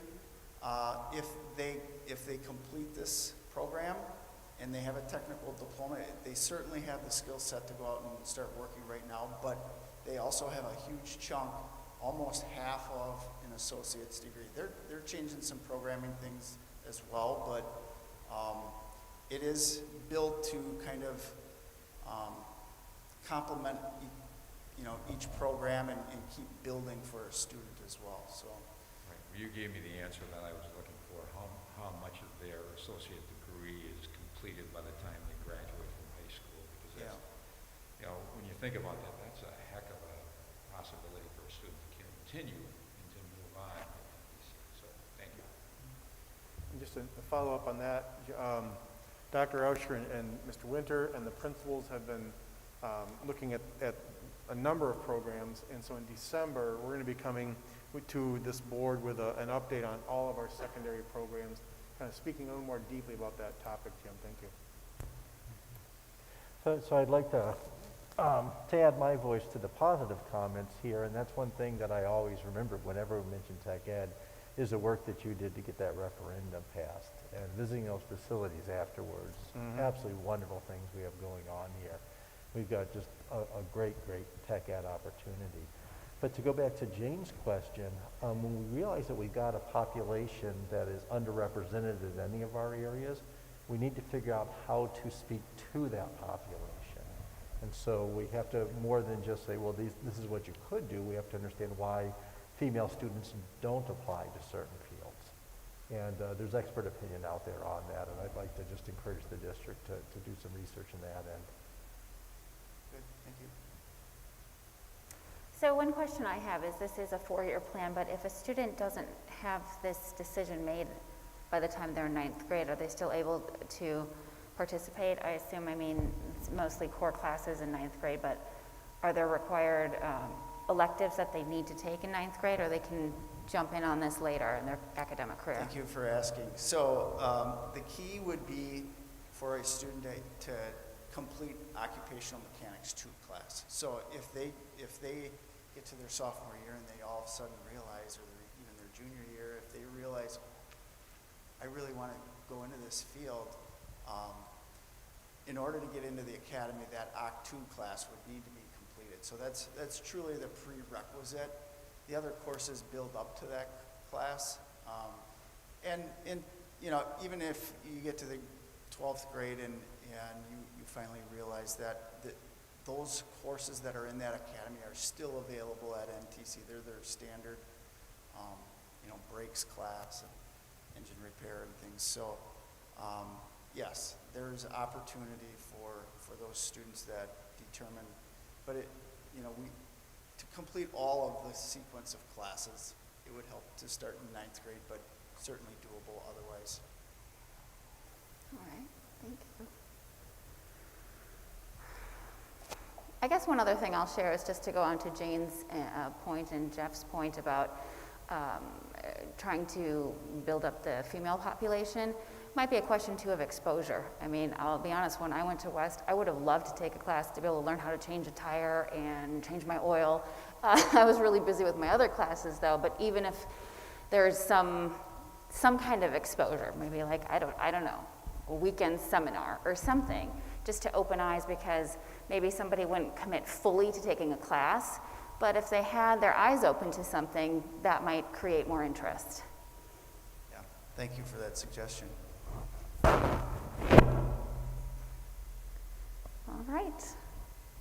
All right, well, thank you so much. Thank you. Thanks, Jim. Okay, so we are on agenda item 10, and this is student fee requests for 2021-2022 school year. This is an action item. And it's me again. action item. And before we talk about next year's request, I just want to take you back and think about if you were on the board a year ago, you were approving the fees that were applied this year.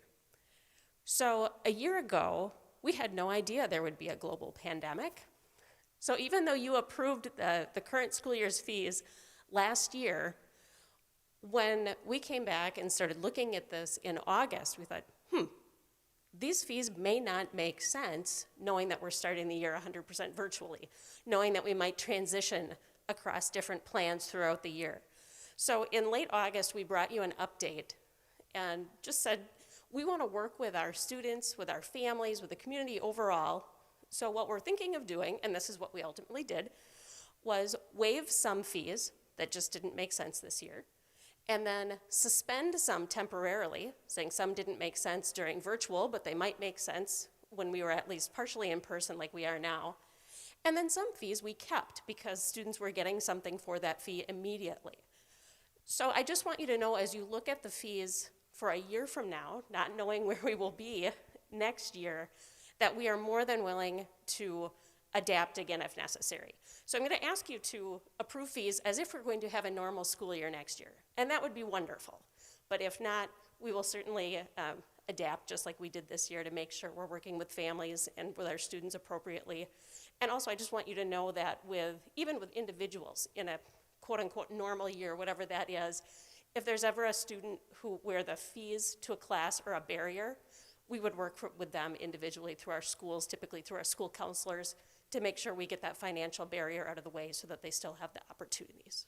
So just a little background. And with that, the fees that were in your background materials are pretty much identical to last year. We really didn't make any changes, really for the reasons we talked about. We're not sure exactly what next year will look like, so we've kept the fees the same at this point. Another thing that stays the same, and that's another opportunity to say nice things about John Winter, is that because of many of our community supporters, you'll find that when you look at tech ed, they almost all say no fee, no fee, no fee. Because again, our supporters in the community have provided us with funds so we don't have to charge the students directly, which is great because the materials for tech ed are very expensive. So with that, I would just ask if you have questions about any of the fees or any of the background, and then ask hopefully that you will approve them as recommended. All right, I am seeking a motion to recommend to the full Board of Education the approval of the 2021-2022 student fee list as presented. So moved. Second. All in favor? Aye. Aye. Opposed? Abstentions? Motion carries. Thank you so much. I was the one. James, too. Okay, so now we are on agenda item 11, employee compensation, mid-year application of salary wage increase, and back to Bob.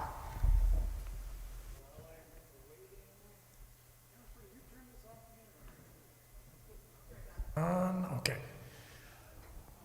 What I want to bring to you that does require action a little bit later on is the last element in an employee compensation strategy, I guess you would call it, that kind of rounds out how we're going to bring employees up to what they would have anticipated getting in what is proving to be a very, very difficult year for every single one of our employees. You already took board action on 3 different parts of this strategy.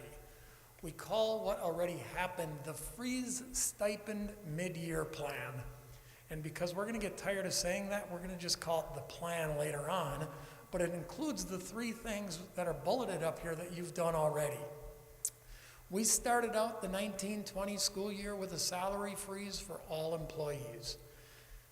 Then we came to the board a little bit later and we took action to give every employee a stipend between $500 and $900. That payment has already been made in October. About a month and a half ago, when we were at John Muir, I recall, we finished out that part of the strategy with mid-year raises being applied in January of 2021.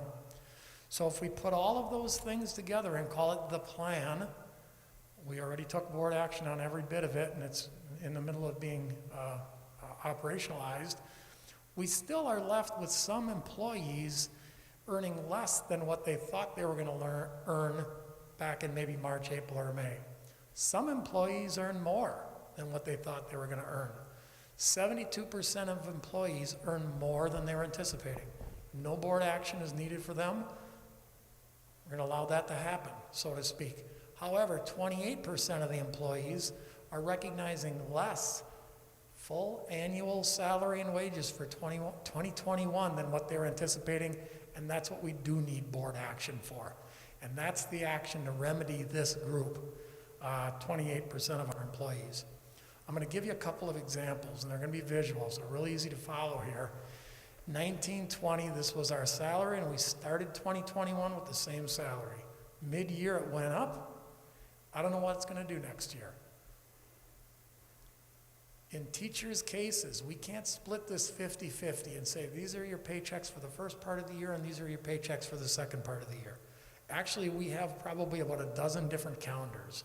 And every one of those calendars has a unique percentage where the first half of the year, even though it's not exactly half of a year, is around 49 point something, and the second half is 50 point something.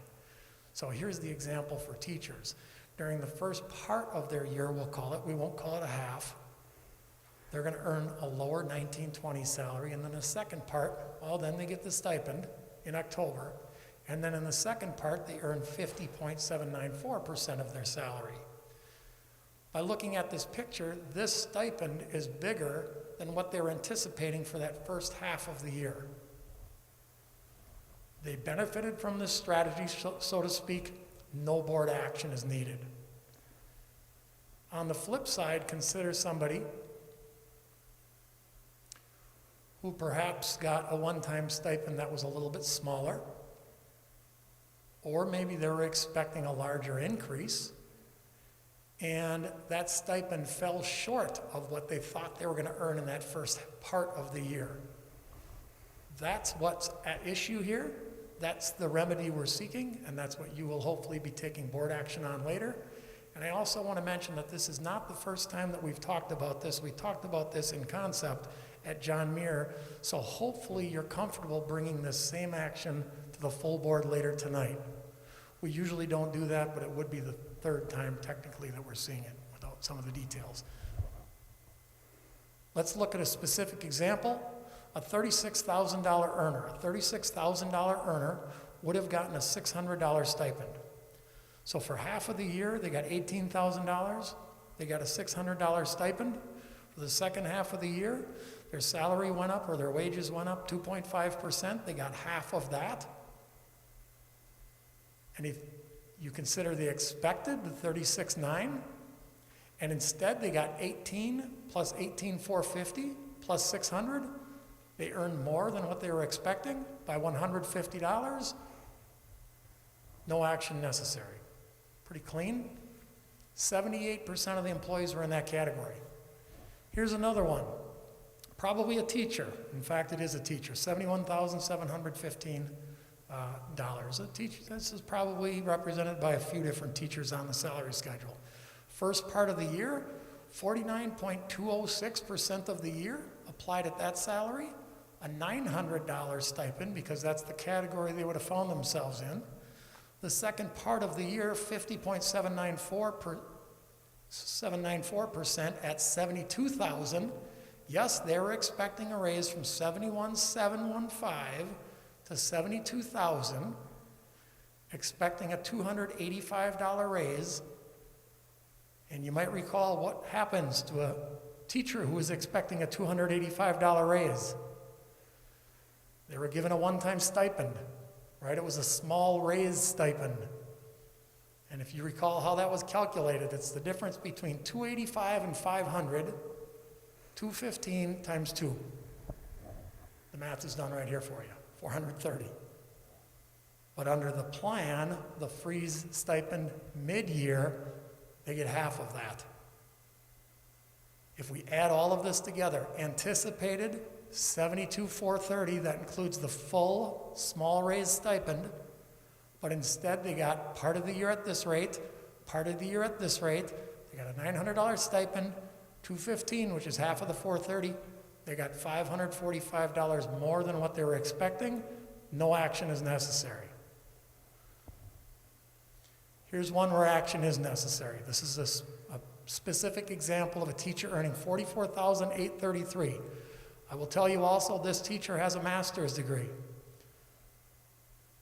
Remember what happens to master's degree earners that were earning less than $50,000. Placement to the new grid plus 3 steps. This teacher was in line for a pretty decent sized raise for this year. What happened the first part of the year? They got about half of the old salary. They did get a $700 stipend. They were expecting to go from $44,800 all the way up to $50,000. They were expecting a big raise that the $700 stipend did not cover. Expecting $50,000, instead getting part of the year at $44,800, part of the year at $50,000, a $700 stipend. $700 wasn't enough to cover it. They fell short by $1,842. That's the action that you're hopefully going to take tonight, and I'm going to put in front of you. Additional payment that we're authorizing. I can go back to these examples if you don't understand them, but they're going to be in board books, so they're going to serve as posterity, and people are going to be able to look back and find, their situation match up to something that's hopefully in board book. This is a picture that I did show you at John Muir. It's been updated, even though you can't really tell the numbers are different. This is a picture of all of those that were disadvantaged by the plan, right? And all of those advantaged by the plan. The area of this kind of triangle shape is about $175,000 in salary. If we add benefits to that, it's about a $200,000 expense to the board that we're putting in front of you as a motion. This is one-time spending, and sometimes we feel a little bit differently about one-time spending than we do about perpetual spending. Think of it this way. Last year, you're going to see the audit report come out in December, and there is some unspent money from last year. Because of the pandemic, largely, a lot of it's protected because it's in our health plan. There's some unspent money from last year. Think of it as spending last year's money by going over budget by $200,000 this year. Remember also from a month ago, we're already going over budget this year. We have a deficit budget of about $850,000. This would add to that deficit budget, expenses without revenue. But because of last year, we're in a good position to be able to do that. And we made a promise, so to speak, in April that if the budget repair bill never happened, we were going to make employees whole, and that's what this is doing. It's rounding out that strategy with this motion. Dr. Hiltz, I don't know if there's something I missed that you want to help clarify or add to this, especially in regards to appreciation of our employees, and this is exactly the right time to do something like this. Absolutely. We've been struggling with this since March. Last May, we delivered the news, unfortunately, that we thought we were going to have to freeze salaries. That, understandably wasn't accepted, very well. Although, I will say that a number of our employees certainly understood, the position that the district was in and the caution. So now, again, thanks to Bob and his team, and I'm forecasting for the board, I'm really thrilled that we are able to let the people know, not only do we appreciate your work, but now that, as we've said before, if we can invest in you, we want to invest in you. And so here's an opportunity to make good on that philosophy, if you will. So thank you, Bob.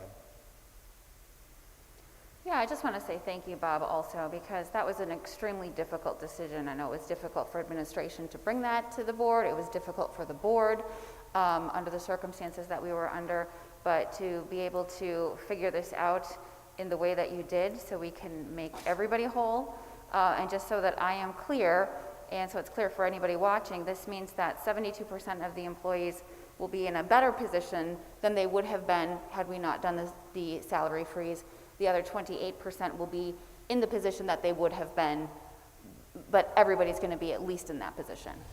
Yes, if we want to look at this picture, the people that are above the baseline, those are people that have benefited financially from the action you've already taken, right, up until this point.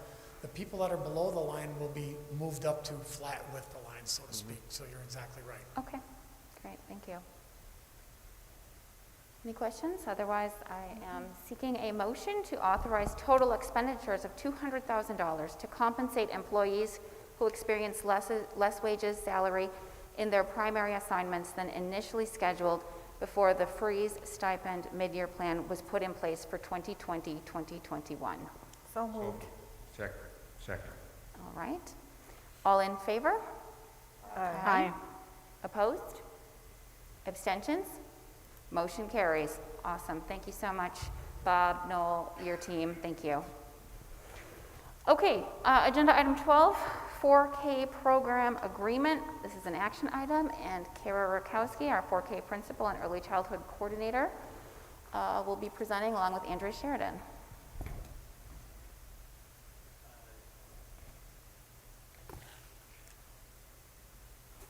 Good evening. Thank you very much, Board of Education. It's my pleasure to introduce Ms. Kara Rakowski. She is our 4K principal and early childhood coordinator. Mrs. Rakowski this evening is going to share with you an overview of the 2021-2022 four-year-old kindergarten program agreements that we'd like to present to our community collaboration sites.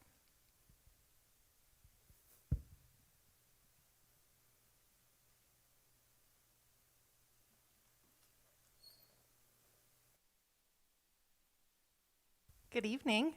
The Wausau School District four-year-old kindergarten program has entered into partnership agreements with our community collaborative sites since 2002. During the past 5 years, the Wausau School District has had agreements with the following agencies: Wausau Child Care, Mountain View Montessori, the Woodson YMCA, Newman Catholic Schools St. Michael, and the YWCA. The YWCA did close in February of 2017, so we have not had an agreement with them since that time. This partnership has allowed us to serve 400 to 500 4K students and families each school year, with approximately 33% of our 4K students attending at one of our community partner sites. Our collaboration with our partner sites allows us to offer wraparound childcare programming for the majority of the children that are attending at those sites, which means that they have less transitions during the school day. The language of the program agreement that will be issued to the current collaborating partner agencies for the 2020-21 school year remains the same as the past 5 years, and there are no proposed changes to the language in the agreement. I'd be happy to answer any questions that you would have regarding the contract. All right, I'm not hearing any, so I am seeking a motion to approve the 4K program agreement with Wausau Child Care East and West, Mountain View Montessori, Woodson YMCA, right, the YWCA is, that shouldn't be in the language, right? Okay, Woodson YMCA, Wausau Branch, and Newman Catholic Schools. So moved. Second. All in favor? Aye. Aye. Opposed? Abstention? Motion carries. Thank you. Okay, agenda item 13, this will be Larry Seiler, talking about the mass communication system replacement at Main and West.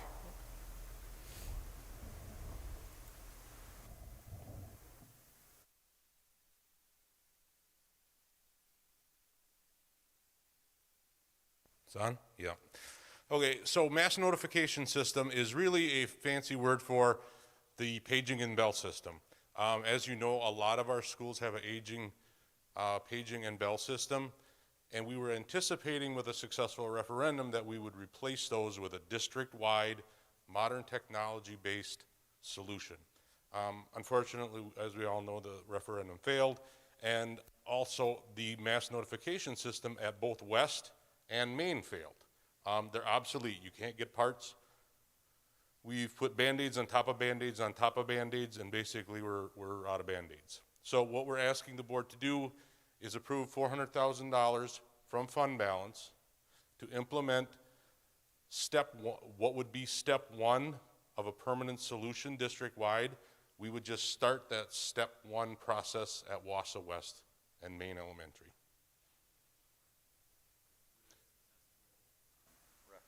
in April be too late?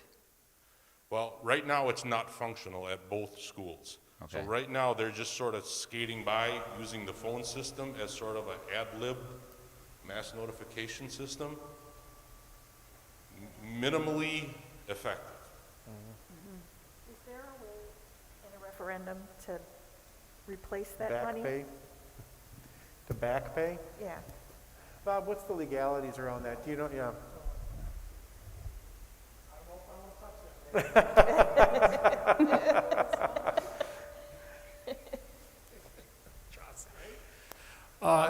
Actually, in 2015, some of you were on the board prior to that, when we built 2 classrooms at Stettin Elementary, we had a board resolution for $600,000.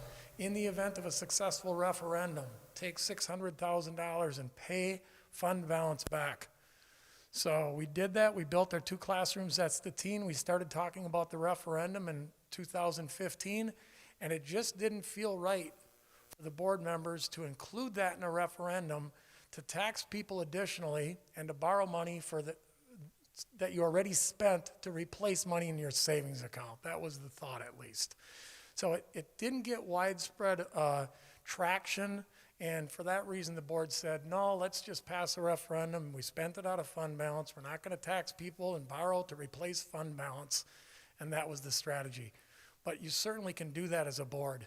You can include additional $400,000 in this case. You'd borrow another $400,000 more to replace your fund balance that you already spent, and sometimes that leaves a bitter taste in people's mouths. So I would recommend against doing that. We were worried about the optics of that, and like when Pat talked earlier about the one page, just hit the bullet points, that's the kind of thing that would raise a red flag and require a lot of explanation that probably wouldn't happen. Right. I think that's why we were worried about that. And you typically don't go out and, you don't go borrow money to put it in your savings account. Exactly. And we are additionally prepared to do this based on how well our budget performed last year, and it is one-time spending, and it would free up money in another referendum, or technically make the next referendum less. So in either case, we're positioned to do this, and we have fund balance for a few reasons. Remember, we get a favorable Moody's bond rating. We borrow at a low rate because we have a fund balance, and allows us to withstand some storms like this and have some emergency funds that we can address some things like this. So our recommendation would be to fund it with the exact same mechanism that the last time I was up here. It's exceeding your budget without matching revenue or going into fund balance. And there's your next bullet point too. The communication systems are failing. We had to go to a negative budget last year to scrape by at 2 of our schools. We can't do that district-wide. That's why we need ABC. Good point. And not to scare people, The reason I asked was because when I got on the board, we didn't have enough fund balance, and we were borrowing at the start of the school year. And I just want to make sure it stays healthy enough that we don't have to go back to that. We won't have to anytime in the Good. immediate future, but I've given up on trying to predict even the short range future, right? Because who knows what's going to happen. not to scare people, but I think that that also is part of the communication, right? I mean, critical failures in systems like these bring about safety issues. Without getting into details, Absolutely. but those are the types of things that people truly need to understand. That's where some of this stuff is at. Bob, that's exactly what the fund balance is for, though, for something like this to take place, and that's why it's good to have a healthy fund balance, and you don't want to continue to borrow on a recurring item year after year. That'll kill the fund balance, but this is what the fund balance is made for, correct? You are exactly right, and that's why I spend as much energy as I do talking about one-time expenses and recurring expenses. There is a huge difference between one-time expenses and recurring expenses. A recurring expense of $100,000 is going to cost you $100, right? You get it, obviously. But also worth mentioning, we talk about replacing some of these systems in a referendum on our schedule, so maybe a $400,000 cost becomes a $300,000 cost. Because we're doing it on our timeline, we're doing it with a better bid system maybe, in cooperation with maybe a project that's going on at the same time.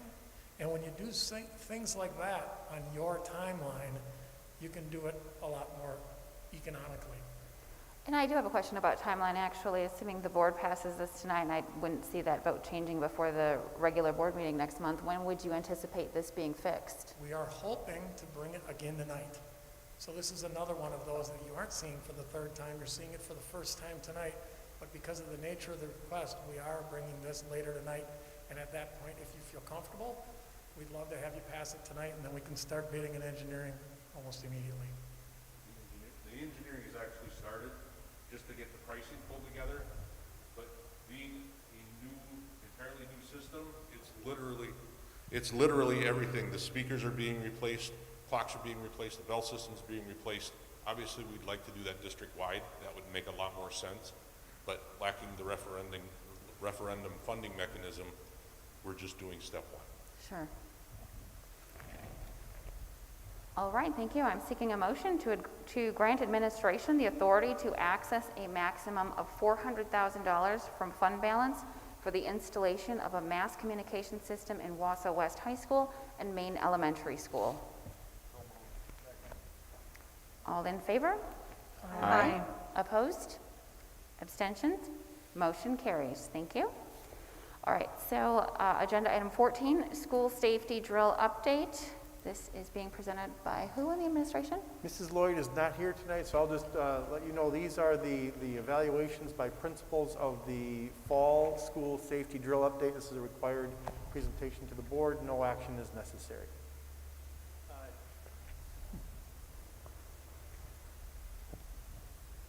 All right, does anybody have any questions based on the safety drill update? Okay, I'm sure you can always send questions to Dr. Hiltz if you have them later too. All right, with that, we're on agenda item 15, and I am seeking a motion to adjourn. Second. All in favor? Aye. Aye. Opposed? Abstentions? Motion carries. This meeting is adjourned. Okay, does anybody need 5 minutes before the special meeting?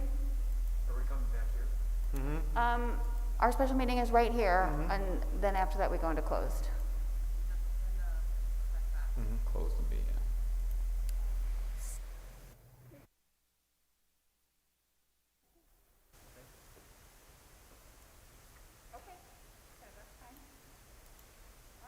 It's going to start right in with the special meeting then. All right. So it is 7:07 p.m. on Monday, November 23rd. I'd like to call to order a special meeting of the Wausau Board of Education. Second on the agenda is project relaunch update, and Dr. Hiltz will share an update with some recommended motions. Yes, thank you. So 2 weeks ago, the board asked us to come back with some recommendations, particularly around the elementary school schedule, which we have tonight. As we were having those conversations, there were a few other loose ends we thought we could bring as a package tonight and really kind of set us up with some predictable actions moving forward. So yeah, thank you, Cassie, for showing that. Next slide, Cassie. As we talked about these recommendations, as everybody knows, we have a strategic plan, Whole Child, Whole Wausau, that has a myriad of goals.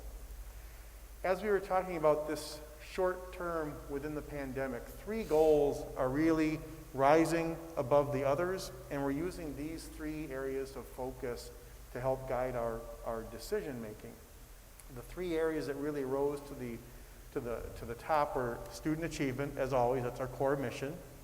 Staff wellness, we understand this is a very difficult time. A lot of people are doing new work and more of it. And so that became a higher priority. And of course, service to our families. They need us. And of course, we need them to help their children to be successful. So those are kind of the 3 touch points we have in mind as we move forward. So what does that look like in terms of our recommendations tonight? So first, supporting staff wellness. We heard from the board 2 weeks ago an interest in maybe perhaps a 4-day week for elementary students. So we were exploring that. And as we did that, we were really, again, kind of taking a comprehensive look at our whole system.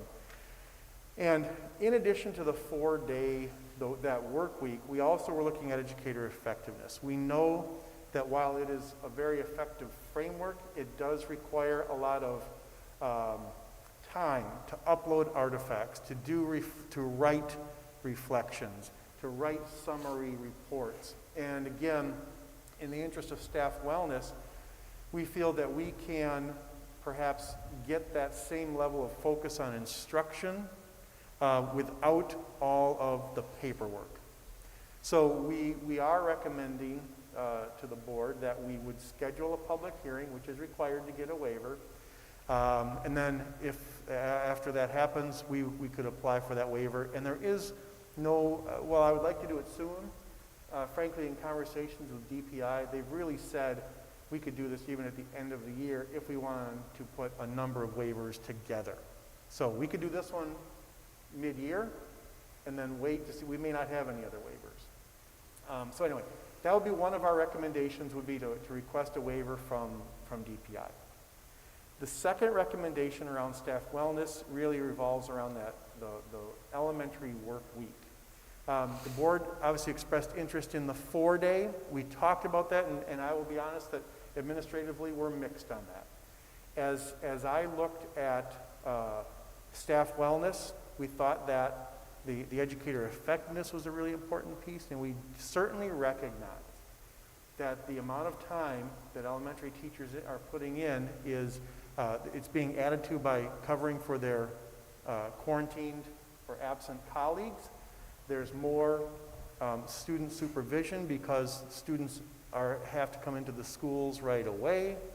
And of course, there's some time associated with instructing quarantine students. I think we're all in agreement that that is additional time pressure that's being put on our elementary teachers. As we talked about it, we also, again, we talked about how many days would be adequate.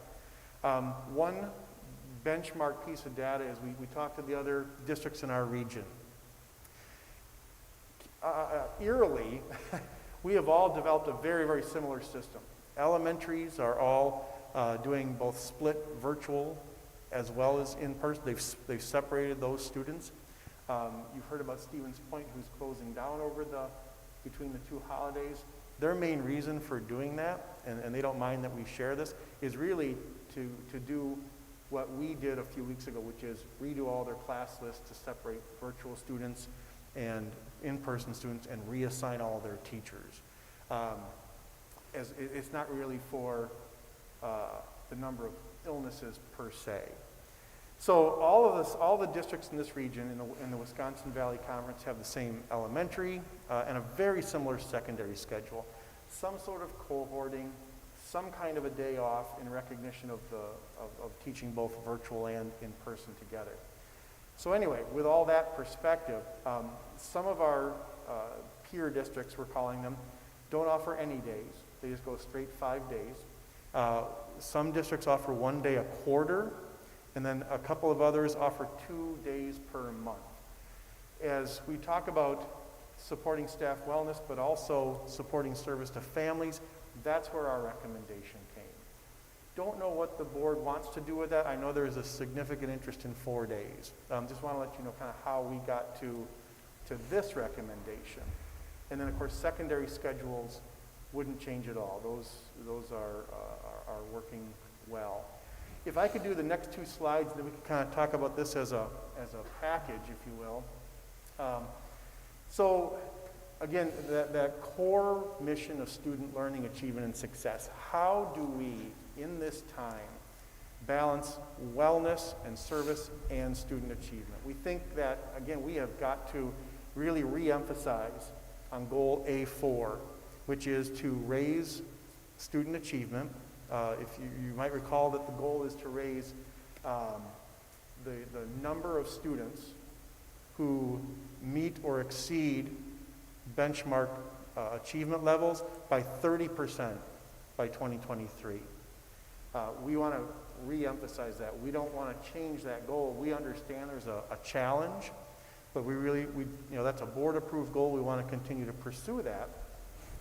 In a short-term measure, we were looking at data from our fall FastBridge data, and what that would mean that in this school year, by this spring, we would find that 70% of all students in grades 2 through 9 would be proficient as measured by FastBridge math assessment, and 72% of students in 2 through 9 in the reading assessment. So again, keeping that right in front of us, that goal, and keep pursuing that. That's one thing we would be doing. Each school is aware of that, and they've created their own student achievement goal based on their present level of performance. We do feel that, that face-to-face instruction is an important piece for student achievement. That also informed our previous recommendation. And then, of course, if we're removing EE, now we're really asking our principals and our teachers to be creative. How do we keep focus on instruction? How do we keep focus on student engagement and, again, meet those achievement goals? So, use of the professional learning communities, continued use of observations and coaching, right, that relationship. Staff meetings, if we're creating some time for those, and of course, other creative ideas. So that's the achievement piece. And then lastly, of course, service to families. We know that about 2/3 of our families across the district have asked that we have chosen for their children to attend school in person. You've heard our efforts to kind of creatively staff and keep schools and classrooms and grade levels open. We continue to do that. We think that the guidelines around quarantine procedures from the health department, again, help keep students in schools. We would continue along that path. Again, keep focused on those achievement goals. That's one of the things the parents need us to do, is obviously help advance their student learning. And then lastly, that balance, right? Where is the balance between that prep time that I know our teachers need and balancing that with the negative impact on families, because every time that students aren't going to school, somebody's taking off work or somebody needs daycare. And so it's a struggle. Let me pause there and see if there are questions or suggestions on those three. Keith, just a couple comments. First of all, I like this, and I really appreciate you guys putting this together as a package. I think that there's a ton of good that's going to come of this for all those reasons that you just mentioned. And the one area that I do have a question about has to do with, of course, with the Fridays in the elementary arena. And I get it why people are mixed on it. I mean, I'm mixed on it myself, quite honestly. The interesting thing, though, since our last meeting, I actually had some parents reach out to me, and they expressed the desire to go to 4 days for their kids because for the same reason as the teachers. They're like, they just, by the end of that week, they said that their engagement and their even energy and enthusiasm to go to school on that Friday is waning because of a lot of the things that are, we knew it was going to be different during the week. And I think that that's, from what I heard, that's wearing on kids. We've heard from a lot of staff, it's clearly wearing on them. And I guess my head right now tells me that we should be consistent for all of those reasons between elementary and secondary based on that feedback.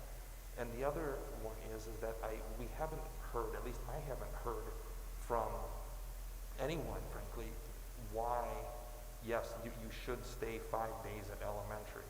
I just haven't heard that side of the argument.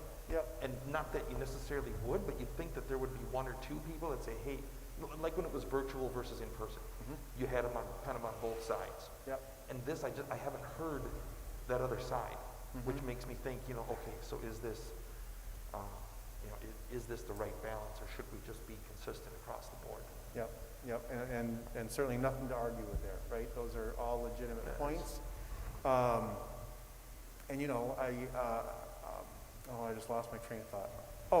Just, the 2 reasons, and it kind of already stated here, that face-to-face contact and again, service to families letting kids come to school. But I understand there's tough decisions on both sides. Well, one thing you brought up in a previous meeting, Dr. Hiltz, was 20% lost instruction, but I am not concerned about that. I think when we finally do get through this pandemic, our teachers are going to be able to get the students back to where they need to be.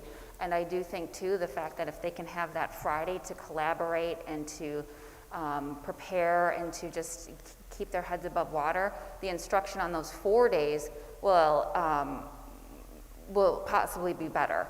So a few comments that I have is I'm very grateful to see this educator effectiveness waiver. I think that's so critical. I know it does require board support, so I'm not sure if that's before or after a public hearing, but I don't know that we would need to wait till the end of the year and see about other waivers. I would support moving forward on that one, and then we see what else down the road. But as far as the elementary teacher Fridays, for both teachers and students, I really do support going every Friday, giving those days to the teachers. For the consistency for families too, I think it could be confusing. And Pat mentioned the students that are in person and these non-negotiables that they have, whether it's, you know, the constant hand sanitizer and the masks and the staying in the seats all day, but also for our virtual learners. By the time you get to that 5th day, those are long days of virtual learning. And I think everybody could use some respite. So I certainly support 4 days consistently for elementary, and I'm very grateful that you did the work to develop this, but we continue to hear a lot of concerns, and that's where I'm coming at on this. Yeah, there's a couple of things I'd like to add to that, and one is that it isn't really a full 20% loss. The teachers will still be available for remediation just like they are in the secondary education. The teachers will still be in the buildings. And we can, of course, run the hubs on Fridays, too. And, of course, it will depend on the capacity of the school to determine what percentage of those kids could be there on Friday, but some kind of process could be introduced for that purpose. So I think those are all things that we want to keep in mind. And we have been hearing from parents who have said, yeah, they don't want their kid on the screen that 5th day. They'd like to give their kids a little bit of a break there. And so I think for all those reasons, going to 4 consistently would be a stronger program. And I think it would help to show support to our staff in the schools, and not just to the teaching staff, but to the custodial staff as well, who could use that extra time to do things that they couldn't get through during the week. One of the things I noticed is the proposal is only through January, and we have some weeks in the next 6 weeks or so that are naturally shorter anyway because of holidays, and I don't know if that played into it. So for me, that sort of makes sense that in those months where we have shortened weeks anyway, maybe we wouldn't go every Friday. But I think we also have to be careful and not confuse what the staff is asking for, because they're not asking for days off, they're asking for prep days. So if they have a week that's already short because the Friday is a holiday, that isn't necessarily a good thing. That still means they don't have any prep then, unless we want them to work on a holiday. So I kind of went back and forth in my mind on that, but I think I do lean towards just the consistency of Fridays. I think we make up for the instructional time, like others have said. I too have heard from some parents who have supported it as well, although with the caveat, I will say that those are parents that have the ability to have supervision for their child at home. A parent who doesn't have that ability might not feel the same way. I have some worry of where the students are on Fridays, because I do think that we've shown with our infection rates that it is safer in school than it is when they're in a daycare or some other setting without masking and without distancing. So that worries me, but in the end, I just think those Fridays are needed. Thank you for here. Guess I'll have to use my outside voice. Thank you for reconsidering the EE. I think that is, and I was pushing that hard because of the fact I know all the work that goes into it, both on the administrator side and the teacher side, and I'm very happy that you're looking at that. That's a big load off of them more than anything else. The other thing is, hearing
want it to be dedicated to what the teachers are saying they need during that day.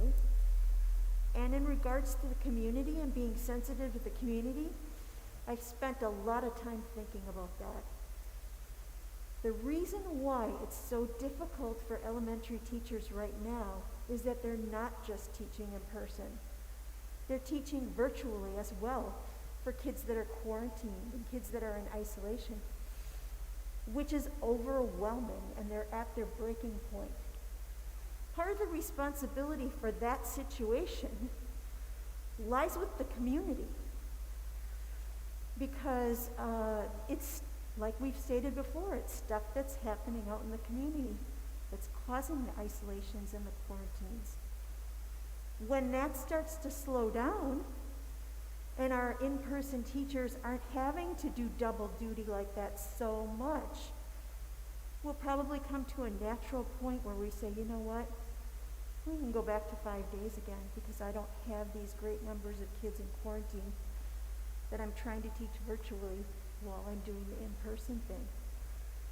So it might be a good incentive for our community to step up and try and get those transmission rates down so that we're not experiencing so many of those with our school population. I think teachers reaching out to us and saying, elementary teachers I've known for many, many years and have worked with them, they don't complain. They just kind of suck it up and do their thing.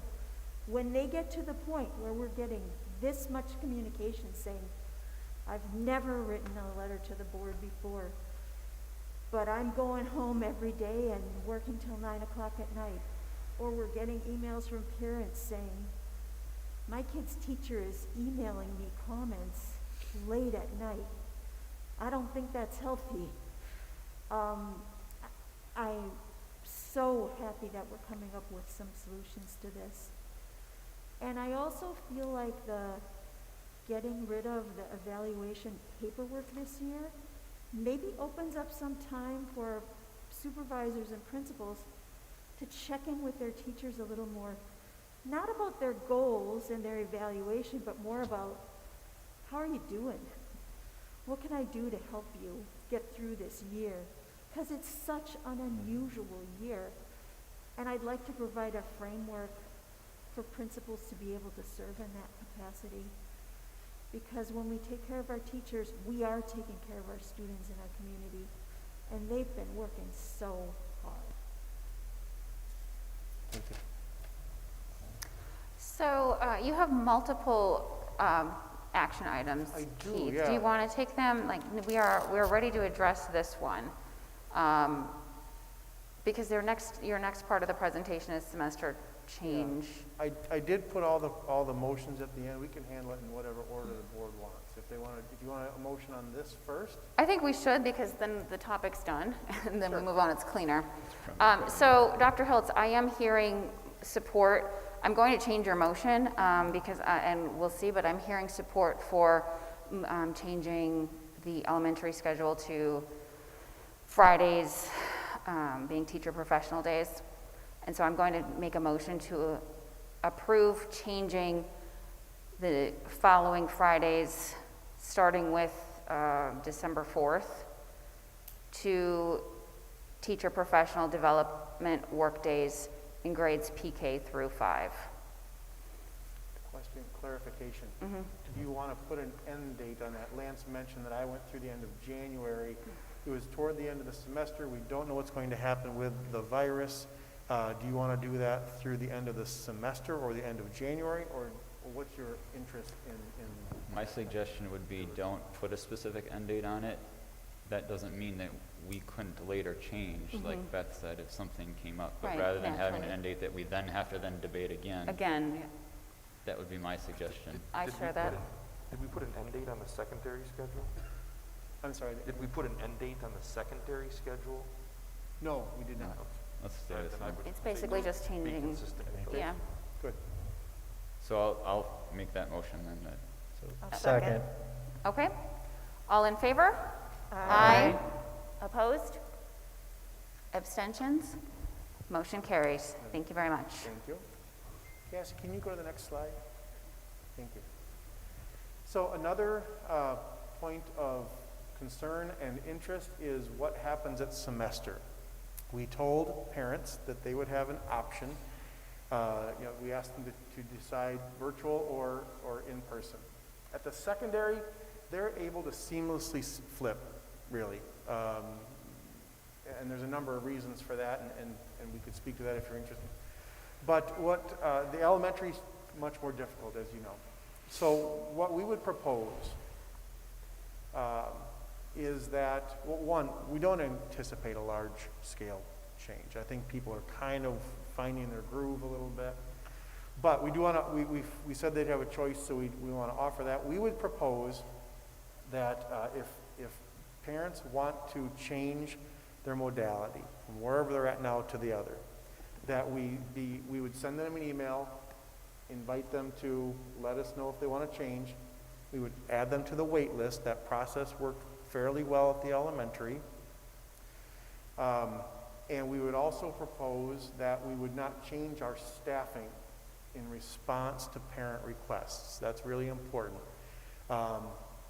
So if we run out of virtual spots or in-person spots, we won't be able to grant those requests. But once we start moving virtual or in-person teachers at the elementary level, it's really a domino effect. We would end up moving a lot more than just one. So let me stop there. Do I have another slide on that? No, that's all there is. I do speak a little bit to secondary, and I want to speak to WAVE, but let's talk about elementary first. Do people have questions or suggestions around those ideas? I have real concerns about a parent that sees what's going on in this community and seeing, we have a truck at the hospital for bodies, and the rising numbers and the lack of community embracing what they need to do to keep these numbers down. If they want to go to virtual, to tell them that they can't. Personally, I just stop sending my kid because it's a safety issue. I mean, we have to put the parents' ideas first for their kids. If they feel their kid is endangered to come to school, to say, tough luck, get on the list. Well, it's not quite that, though, because there is WAVE. So you wouldn't have to stop saying, you could just elect to have WAVE for second semester.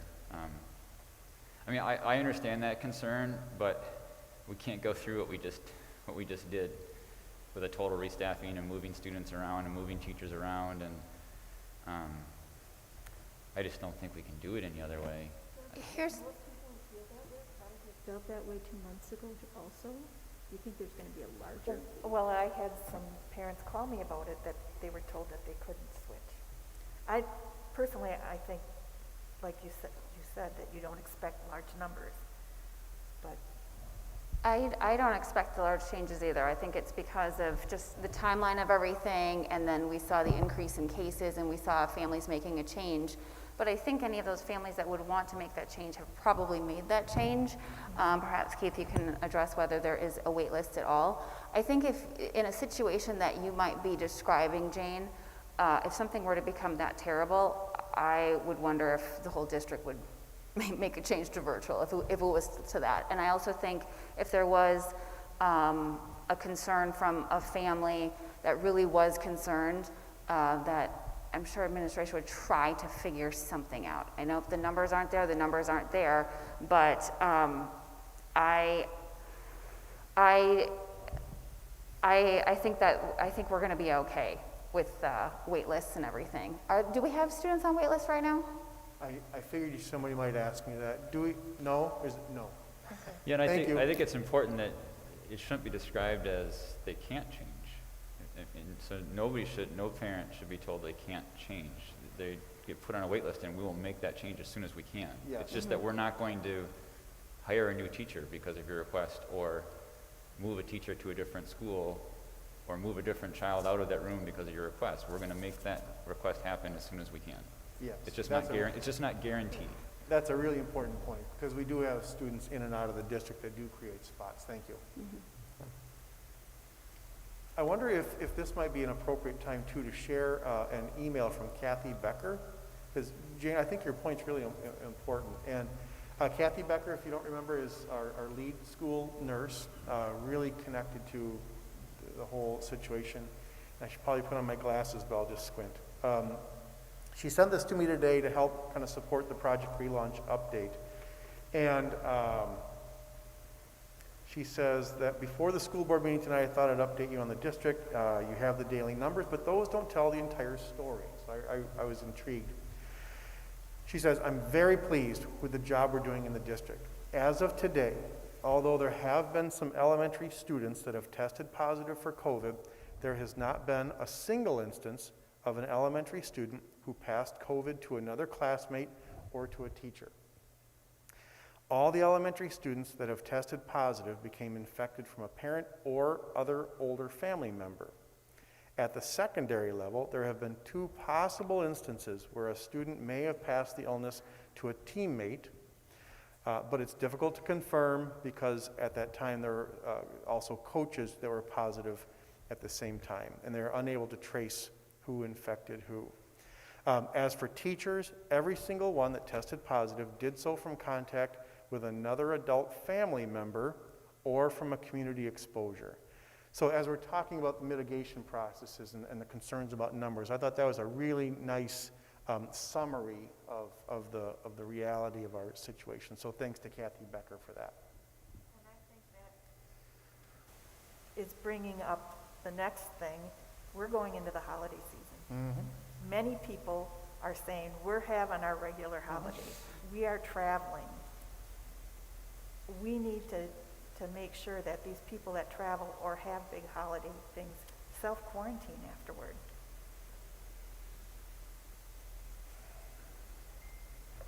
I don't know if the board has an interest in discuss. We've discussed that early on, and we've discussed it a few times throughout. One, whether it's staff or parents, if somebody leaves, frankly, we're one of the hottest spots in the world. nation. Yeah. So if they're going somewhere else, they might be in a spot with lesser opportunity to be infected. 2, we really rely on people then to say, yes, I left, and yes, I'll quarantine. We really can't ask. We really can't prove it. It really puts us in an awkward situation, really almost indefensible. I mean, how do we say you have to quarantine and you don't? So we guess, I understand your concern, and you saw the message we put together on Friday, really trying to ask people and help them understand the impact. I wouldn't propose it. I wouldn't, but I guess if the board's interested in discussing that, we could certainly do it. I think it's a very valid concern that Jane brings up. Mm-hmm. It has to do with a lot of common sense and how individuals do or do not choose to follow some of the guidance, which is, to me, their own decision. I agree with you. I don't know how you enforce it when everybody comes back from Thanksgiving. There was one, I'm sorry to interrupt. There was one regional district who had that kind of a policy, and they're moving away from it for that very reason. It's just unenforceable. Well, you couldn't have it related to travel because that wouldn't make any sense. Because if one person traveled to Minnesota to see their child and met one person, you can't say that person needs to be quarantined. And if somebody else stayed in Wausau but had 5 different households get together for Thanksgiving and then they went out to the bar and then they ate at a restaurant the next day, that person doesn't have to quarantine. So it couldn't be related to travel. It would have to be related to exposure. And I don't know how you police that or enforce that. I read that there's a university that's trying to keep 70 students out who didn't follow guidelines, and that's being challenged legally. I just want to encourage anybody who's listening to our meeting tonight to go back and look at the recorded community conversation that you were a part of, Dr. Hiltz, if they haven't already, because that was really important communication about how we bring down the spread in our community. And one of the most impactful parts of that was at the end, where every person said, here's the one thing, in addition to everything I'm doing now, here's the one thing I'm going to do to help bring down the spread. And maybe our community needs a message from the Board of Education. And I, for one, have a son who lives 6 blocks away from me and a granddaughter and his fiance, and we won't be seeing them for Thanksgiving because it just isn't safe. And I hope that other people in this community, and I know other people on this board, are making sacrifices this year.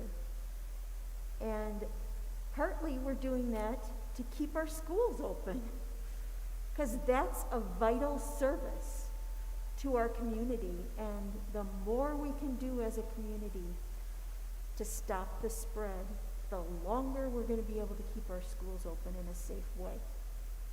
So I just wanted to bring that up. I don't Thank you. think there's a way to police people and knock on their door and make sure that they don't have only their nuclear family for Thanksgiving dinner. But I do think we set a tone as a board, and you did. You're a leader. You were part of that conversation, and I think our community needs to hear that. Thank you. And Diana White informed me earlier today that, Diana, am I right, about 10,000 views of that conversation have occurred, so Wow. that we can measure. So that's a little bit of reach. That's good. Well, I find it very sad that we cannot rely on the honor system, that we know that there are people out there that are going to have these big family events or travel, and traveling includes eating in restaurants, using restrooms along the way. So even if you're only going to see one person, chances are you're going to be exposed along the way. And that they're going to do that and then pretend like they've been behaving like a patriotic citizen and protecting everybody and your neighbors from this deadly COVID and send their kids back to school. It's just really sad. Well, if they post those pictures on social media, hopefully they'll get called out. Right. Yeah, but calling somebody out and having a dead teacher or student, that doesn't bring that person back. I don't know what's the limit. I'm sorry to interrupt. So this was coming to the board to say, are you comfortable with that kind of a change process? Make your request, we'll put you on a list, and we won't change staffing, we'll make it fit as soon as we can. Are you comfortable with that? I am. I don't know if you want to take a motion on that. I had written something along those I don't know lines. if there is one for that, is there? The 4th. I don't think there is I one don't think on we need this. a motion on that. Oh yeah, there is, number 4, I Yes, guess. number 4. Oh, okay. All right. Okay, so I'm seeking a motion to approve the second semester parent change request process as presented. So moved. Second. All in favor? Aye. Opposed? No. Abstentions? Motion carries. Thank you. Thank you. Next, moving from classrooms or grade levels or schools or the district from in-person to virtual. As you know, we have some classrooms that have already moved to they've been quarantined, I should say, because we weren't able to confirm that there was no close contacts, right? So what we would like to propose, sometimes those decisions happen very quickly. We find out one day and we have to be closed the next. We could envision that same thing happening with a grade level or even a full school, because I know people have been asking about metrics. Is there some measure we can use that would say this is when a school would close or and unfortunately those metrics don't exist. We're trying to work with the health department. They aren't able to create them. So really, as schools make this decision, it's based on staffing and our ability to supervise kids and deliver instruction. We would propose that if a classroom, which is what we're already doing, a grade level or a school would have to move from in-person to virtual, that administration would work to do that. If it went beyond a school, if there was some conversation about moving the district from our current model to full virtual, that clearly would be a board decision. Makes sense. Questions or thoughts on that? Makes sense I to me. approve that, but I do have some thoughts on the decision-making process, and that's why I gave everybody page 13 of the DHS guide, because it kind of lays out the classroom setup, which is what we're doing. But there's also this caveat about students' age and were they really able to social distance and do they have any close contacts? And I feel like that's a tough decision in our district sometimes where we end up talking to the teacher and saying, did you observe this child? Were they maintaining 6 feet of distance? I'd like to take that decision out of the hands of the teacher, and here's why. They're already juggling the quarantine students virtually, they're in-person students, getting everything cleaned up, handling 2 meals inside their classrooms. I really don't think we can expect them to be observing each individual student all day long on the playground and everywhere else and being grilled by somebody who says, did this kid really maintain social distance? Because this is going to be the linchpin deciding whether we have to quarantine the class or not.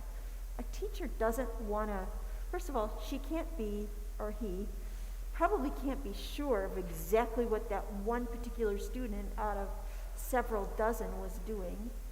And secondly, if you're putting that decision on them, then they're saying, okay, I'm going to have a whole bunch of parents mad at me because I'm going to end up quarantining the class, or I'm put in a position where I'm not really sure.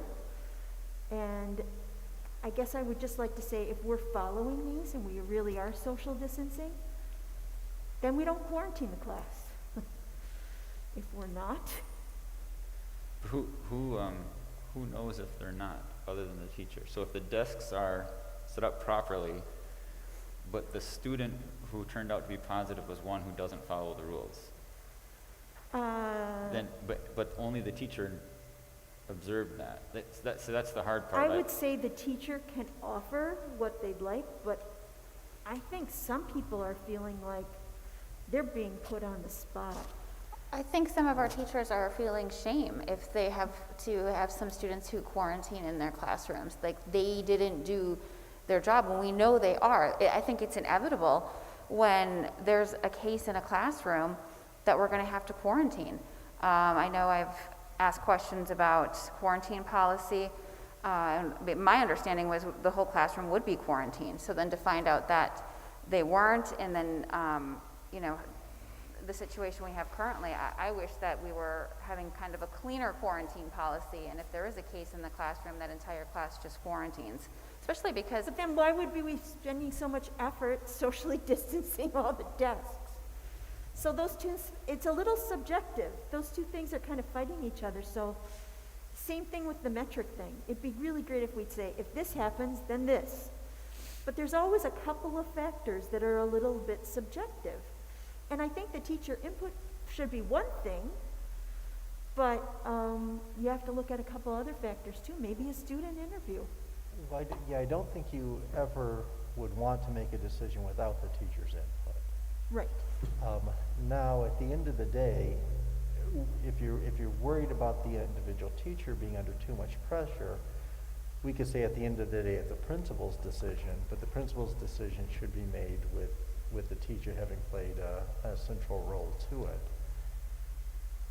In the end, that's not so terribly different, though, because the principal should make the decision based upon the input of that teacher, so the teacher will not feel a terrible difference in those experiences. This isn't exactly accurate, but right now we have 12 elementary students who have who tested positive. I think we have 3 classrooms that are quarantined. Andrea, do you know if I'm right?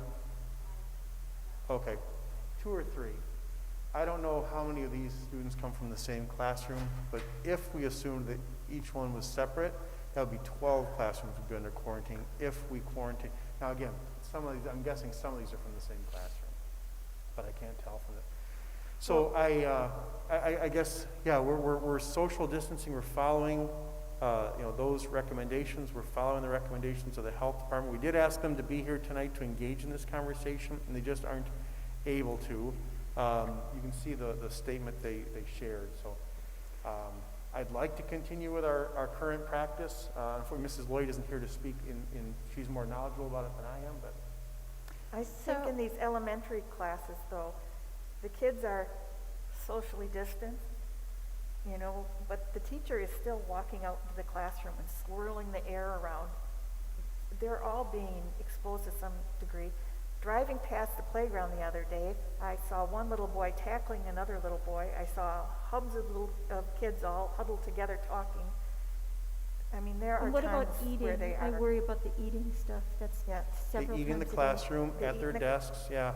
I will tell you, you know, when I watched the elementary teachers in particular, they have done a fantastic job of teaching these kids protocol. You know, they're in their area, the assigned area during the, you know, in the classroom. When they get up to go, they have their whatever, Airplane their little arms. processes, you know, they keep the kids apart.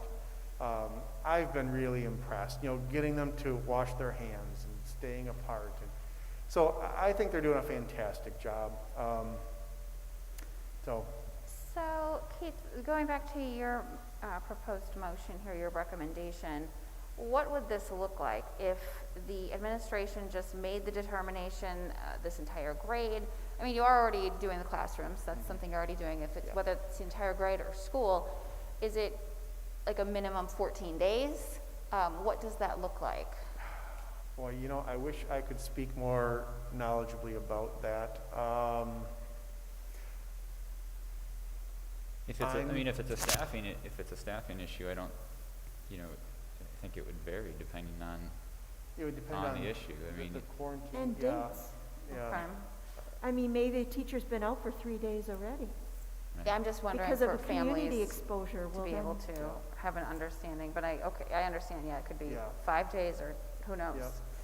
Yeah. And I wonder about the teachers themselves. Would they prefer to teach to all the kids quarantined instead of having it split where some are in the classroom and some are on screen? Depends on the teacher. I get a lot of different feedback. Well, I think it's clear that we need you to be able to make this determination Right. in the event that, you know, the board doesn't meet or we don't have time to agendize an item. So I'm seeking a motion to grant authority to administration to change the modality of learning for individual schools as staffing levels dictate. And of course, the authority to move the entire district to virtual remains with the school board. So moved. All in favor? Aye. Aye. Opposed? Abstentions? Motion carries. Thank you. Let's talk about snow days. So obviously in the past, we have, if the weather was poor and kids couldn't come to school, we would, you know, call off school. What we would prefer to do, and what we're actually asking people to do right now, is bring their devices home every day, Mr. Uding, am I right? Yeah. Because we don't know when somebody's going to get that call at home and you're quarantined, and we want them to have their devices so we can continue learning. We would like to follow the practice where if the weather isn't safe, we just tell people you're going to learn from home today. There's a slide. Oh, I'm sorry. Next slide, Cassie.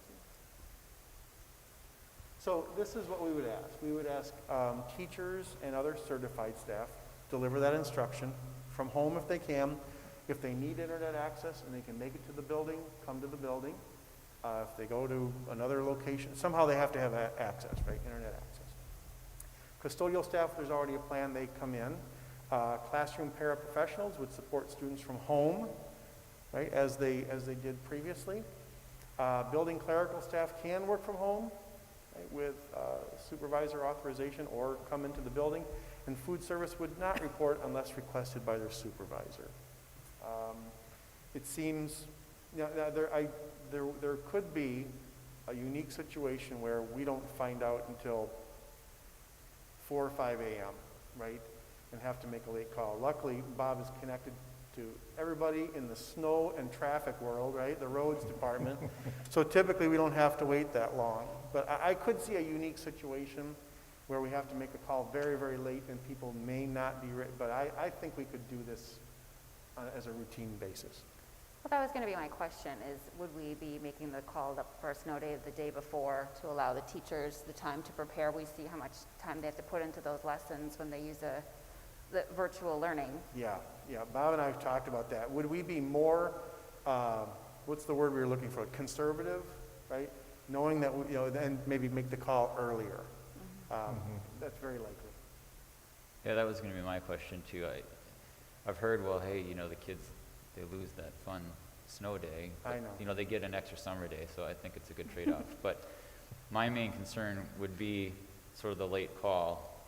And now you have a staff member who's thinking, I have to try to drive on roads where the sheriff's department is saying, don't be on the road because I got to get into the school because I didn't know this was going to be closed.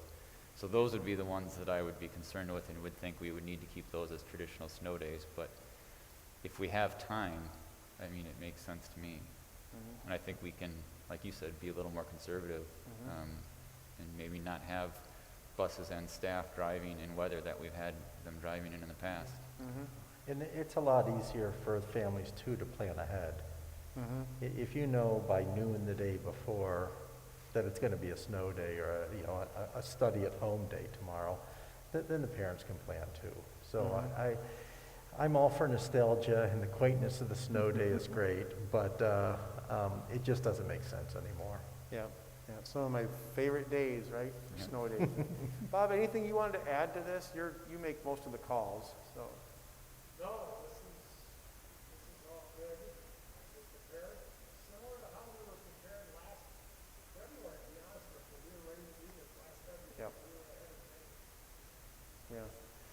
John, anything you want to add to this conversation? John and his team really kind of, initially, if you remember, was getting us ready for virtual learning on snow days, and part of the reason we were so well prepared for the spring. Anything you want to add?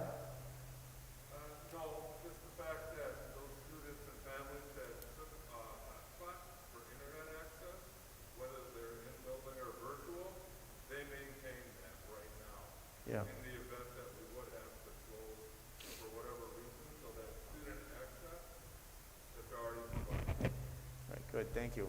Keith, you don't see anything in this proposed motion that would prevent you from still having a standard inclement weather day, do you, if needed, because of late notice? I just don't want to pass a motion that you feel restricts you from having a traditional snow day if you need to have one, if we have one of those last-minute things happen. Motion to approve replacing inclement weather days with remote learning days. As needed. We could add a little language to that. As It says, needed. As needed? Always like as needed. So, Yeah, I I just mean, want to give you that freedom because Sure. there might be days Right. where we can't Sure. do it, it's too late to notice. Right, So the goal is remote learning, but something could come up and it just doesn't make sense. yep. This Okay. whole thing actually prepares us for the situation that we normally would have. Elementary has to have a certain amount of minutes throughout the year. High schools, secondary, they have to have a certain amount of days during the year. This prevents us from ever having to make up days at the end of the year. That's the big thing, more than anything else, because we can take care of the education. So, Yeah, and it was just a couple years ago where we ran right up to summer school. Oh, There yeah. there was not a Like day of break. 9 snow days or Yep. something. Yep, it was crazy. Okay, so I'm seeking a motion to approve replacing inclement weather days with remote learning days as needed. Second. All in favor? Aye. Opposed? Abstention? Motion carries. And I think that was the 4 motions, and I think we've already talked about quarantine, unless we want to talk more about that. I think that's the end of Project Relaunch for this. I don't know if other people had additional questions on quarantine. I just moved that other motion forward because that's the topic we were in, and I knew this part Yes. was coming. Thank you, yep. Sorry, did you want to talk more about quarantines? Does anybody Anybody? have any other I think comments? quarantines are tricky, and each one is probably a little bit unique. And as far as deciding, I just brought up what I did because I think that some teachers are uncomfortable being in the position. I would where- think every teacher would be uncomfortable with that. I would be uncomfortable with that. I just don't know what the answer is. Yeah. I to think avoid it. getting information from multiple sources Yeah. and letting the principal make the final decision is probably a good move.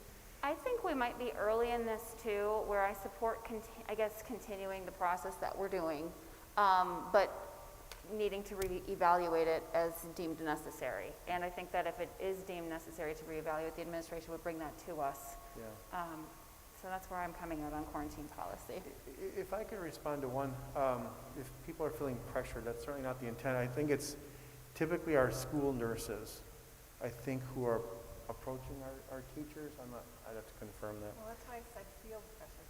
Yeah. It doesn't necessarily. I say, yeah. But- Are being pressured. But I would Yeah. feel that pressure, because I would think, okay, so now, if I say that, if I say this, I know the result is going to be that the entire class is quarantined, and these Yep. parents are gonna be upset with me, Yep. and this child is gonna turn out to not have any symptoms at all, and ended up having to stay home anyway, and so Yes. I would just feel that pressure Right. Yeah. if it was me. Yeah. Even if nobody was putting I it think on that's me, I what we're think you just hearing. feel it. Yeah. And agreed. They're the only ones who are there, but I don't know how to fix that. I'd like to continue, and we can revisit. Yeah, maybe just being aware. Okay. All right. Well, thank you, everybody. That nailed Okay. down a few loose ends. All right, thank you, Dr. Hiltz. That feels like a great success. So, moving on to agenda item 3, employee compensation. So we just addressed this at Education Operations Committee meeting. I don't think, Bob, that we need any update. I really don't think we need anything more from you right now. Something came to mind in the last hour, I don't think so.